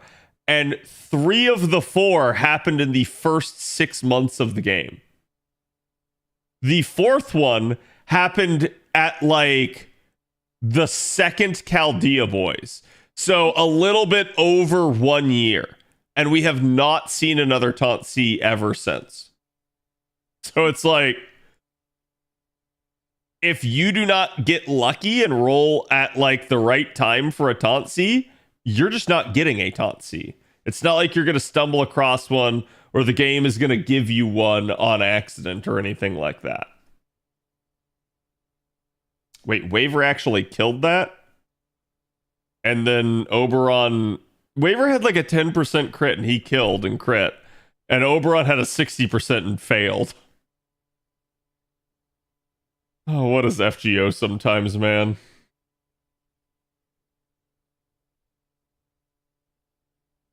I don't think a one-turn taunt on a Mystic Code would break the game. I don't think so either. I think like, because what you could do is you could just say that that's the Mystic Code's defensive skill, so you wouldn't have to give it anything else. In the same way that if you guys remember, the original plug suit has Gander, has the stun. So it's like, I still remember people originally thinking that the original Mystic Code was a bad Mystic Code. Sorry, not the original. I guess the original plug suit was a bad Mystic Code because they thought like, oh well, it doesn't have a defensive capability. And I myself was really worried about that, reading that like guides and stuff. And then I got to using it. I was like, these people are idiots. They just don't understand how stun works.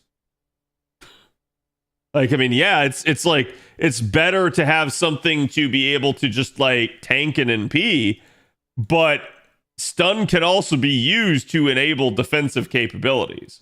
Like, if I can stun you, I might be able to kill you before you get to your NP, or I might be able to stall you out for a turn to then like protect the party or drain you or do something to like increase the stall.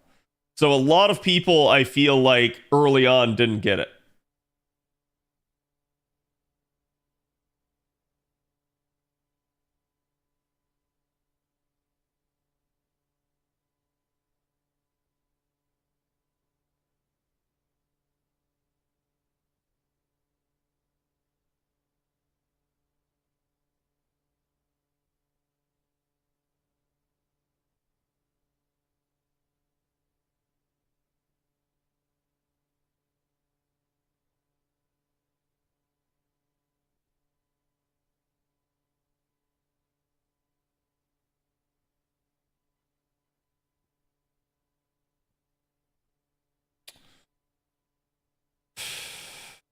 This is not going to work.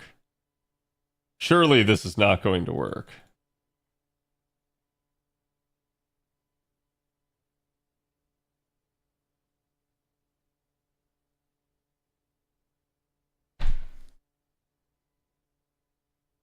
He can't keep getting away with it.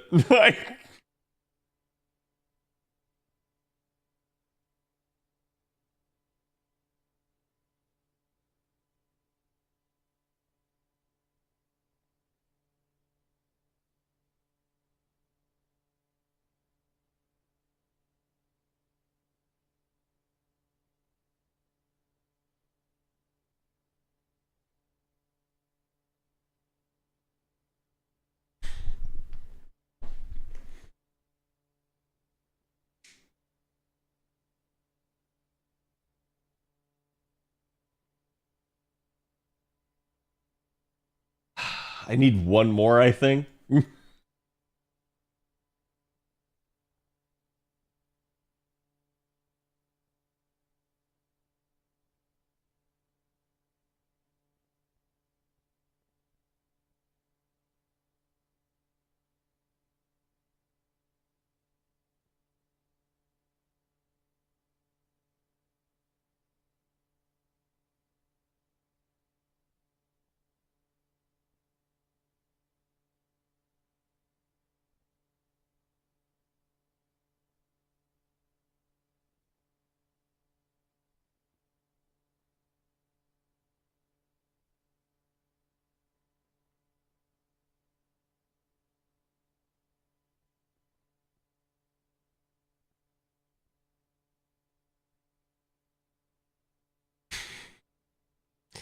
just curious, do you think they'll ever give us a new system that lets us expand our master's capabilities? Like, for example, something like class score, but for our mystic codes? Yes, because I think they've kind of made comments to such a degree. It looks like they're trying to expand master capabilities. I don't know that it'll come in that form, but do I ever think we'll get a system that does that? Yes. Yes, I do. I think that'll be part 3. And we'll see. Like, I think it's going to be interesting to see, like, what particular gimmick they do for a part 3.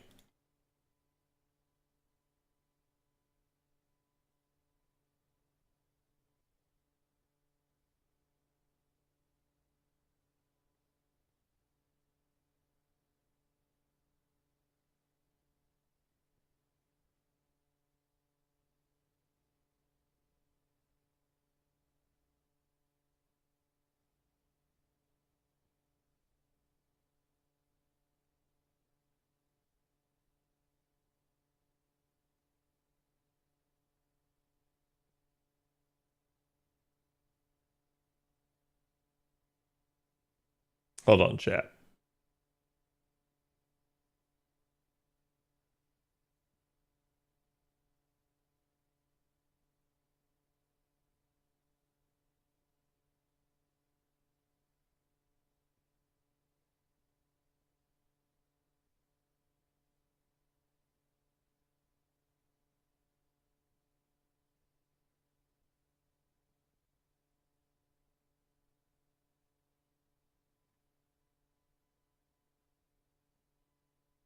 Okay. Kat, are you going to play the JP event? Already finished. At least for the night. Like, there's not anything really for me to, like, do because it's a mission-based event, so we're kind of just stuck. Like, I guess there's, like, a 5 AP node that I could do, which actually, chat, does the 5 AP node, like, give currency?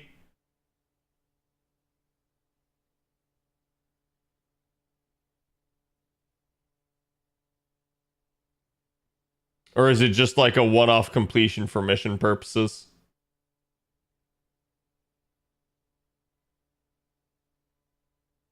There we go. Finally. Okay, we can get out of this godforsaken 20 AP node. And now I can go into a much harder node. The good news is the harder node should have a higher drop rate for things like the pages, so it's probably worth it, at least in that front.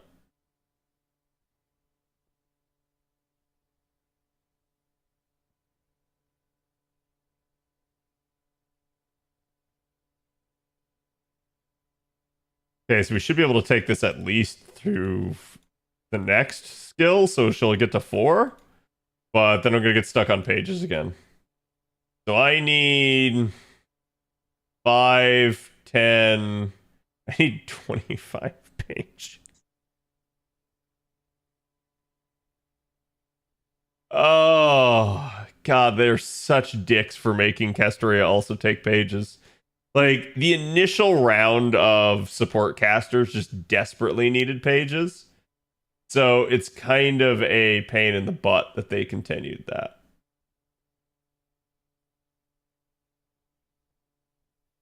Yeah, chat, what do you guys want to see as like a new mechanic for part 3?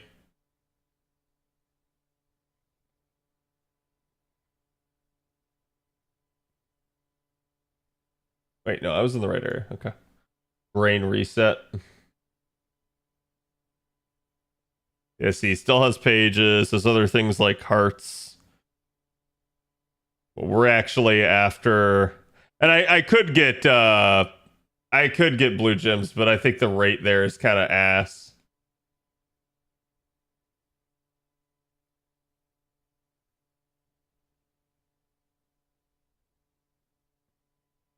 I hope it isn't something like with coins. I think they've learned their lesson with coins. I do not believe that we will see something like that ever again.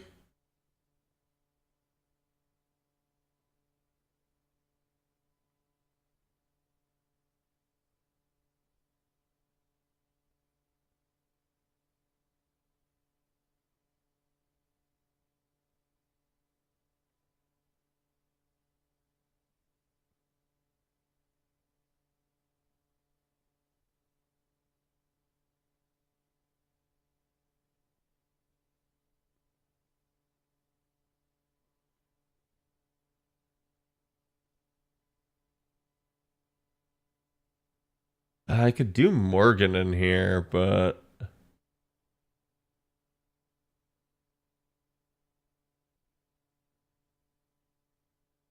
this may be better for me to triple DPS.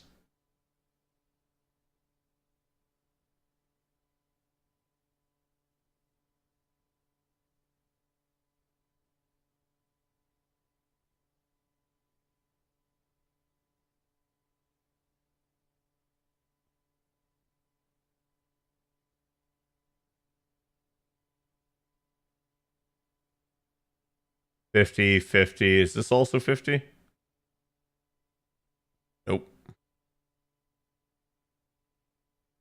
That is...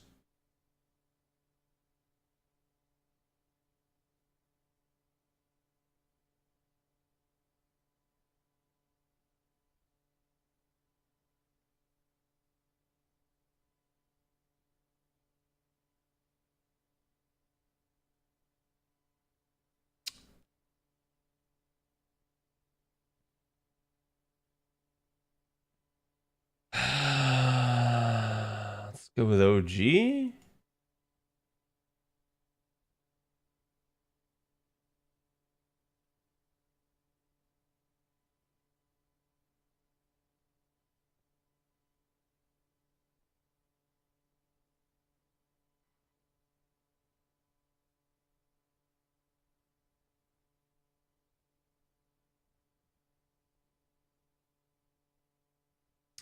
Part 3, let them take a 6-month break from story and get frequent events and strengthenings popped out. Yeah, that'd be really nice if they could like right the ship in that regard.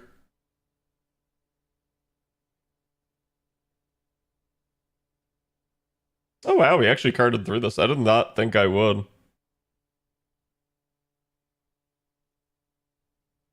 Should actually make this easier.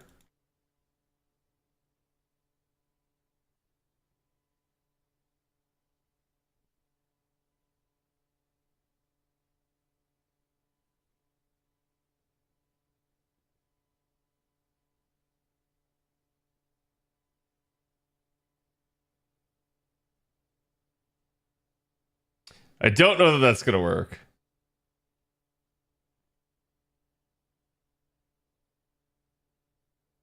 HSR is a support list. Oh yeah, because HSR literally is just I've said this since HSR came out, and people always like try to deny it, but HSR is a copy of FGO. Like that is what they were trying to do, and it's so obvious to me as to like why and how, because I think the devs saw the natural flaws that something like Genshin had. Like they basically just looked at it and said like, okay, like Genshin can't beat FGO in theory. Like it can out like earn it, but it's like it can't kill FGO off. And the reason that it can't is because FGO itself just ends up having like something that Genshin doesn't, which is the ability to kind of just set the game down. And I think they realized that and they're like, wait, that's turn-based. That's what people want. There is a demand for turn-based content. And I think that's why they came out with HSR.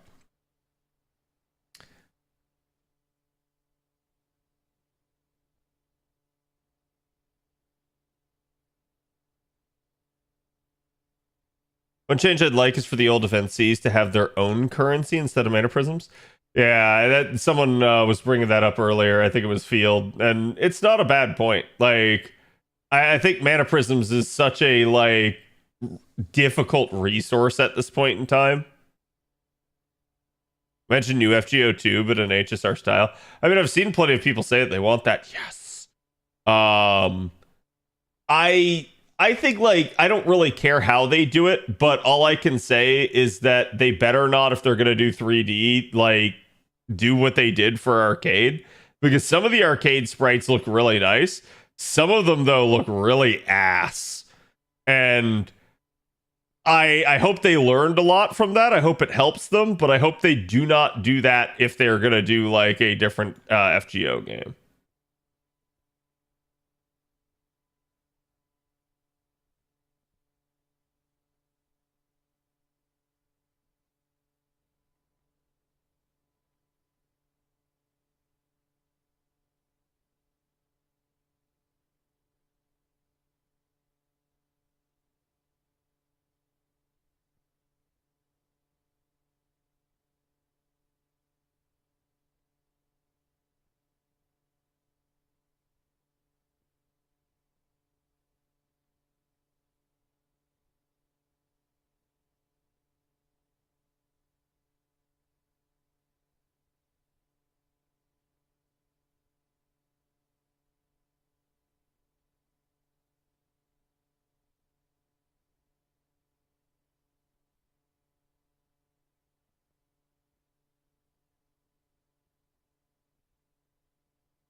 Chad, I'm having to explain to her the FGO animes. And I realize it's difficult for me to explain this to someone. And this is why I like low-key hate how they did it.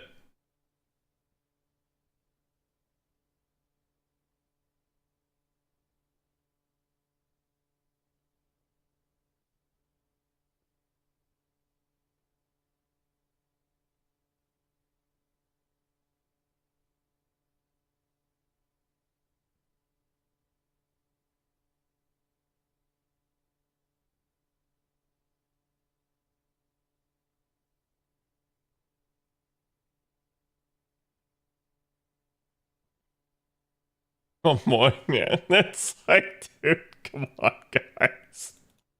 Like, they do us no favors with how they have adapted FGO into anime form. And I think that's kind of a problem.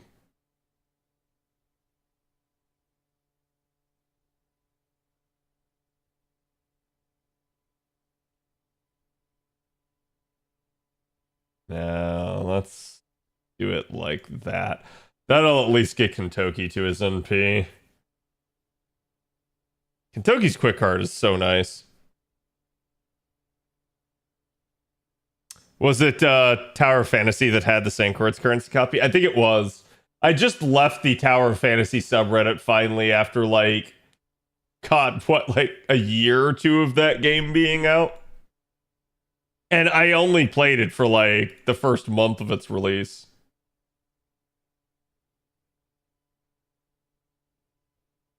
Let's at least see if we can load up and get him to kill Sanzang.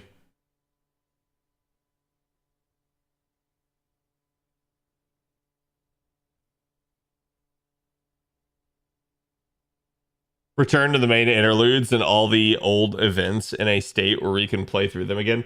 I think that not allowing the events to be replayed is one of the like biggest oh my god, I didn't hit Sensei.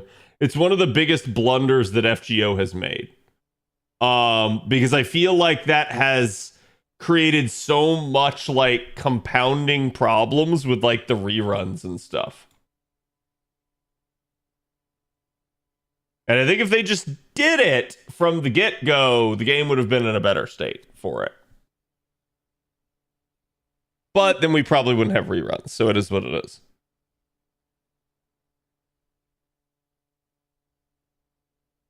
Yeah, I wouldn't mind a like another vote for another rerun.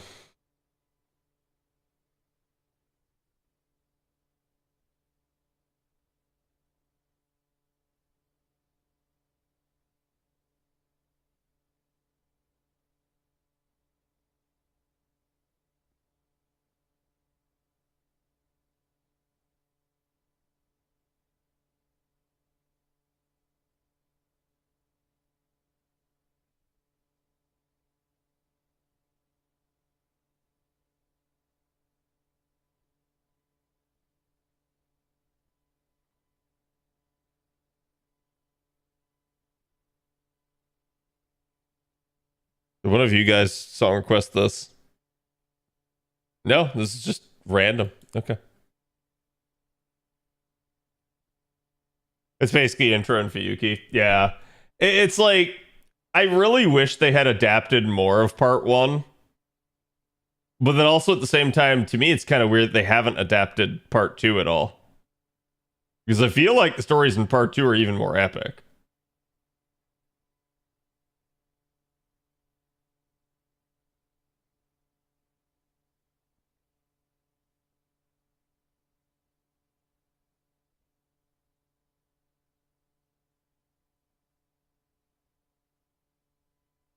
There's nobody here I want to take. Let's refresh.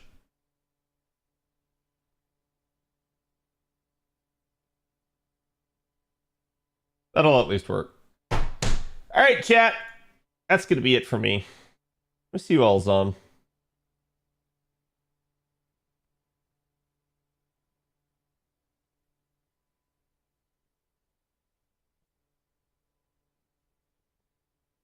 I see Miss Ivy on. I'll send you guys her way. And again, I should be back tomorrow. Tomorrow we'll be playing some more Jump Space, I think. And I will go over the new welfare with you guys. So we'll definitely have plenty to do. But again, thank you guys for hanging out. And I hope you guys enjoyed. Go give Miss Ivy my love. And I will see you all tomorrow.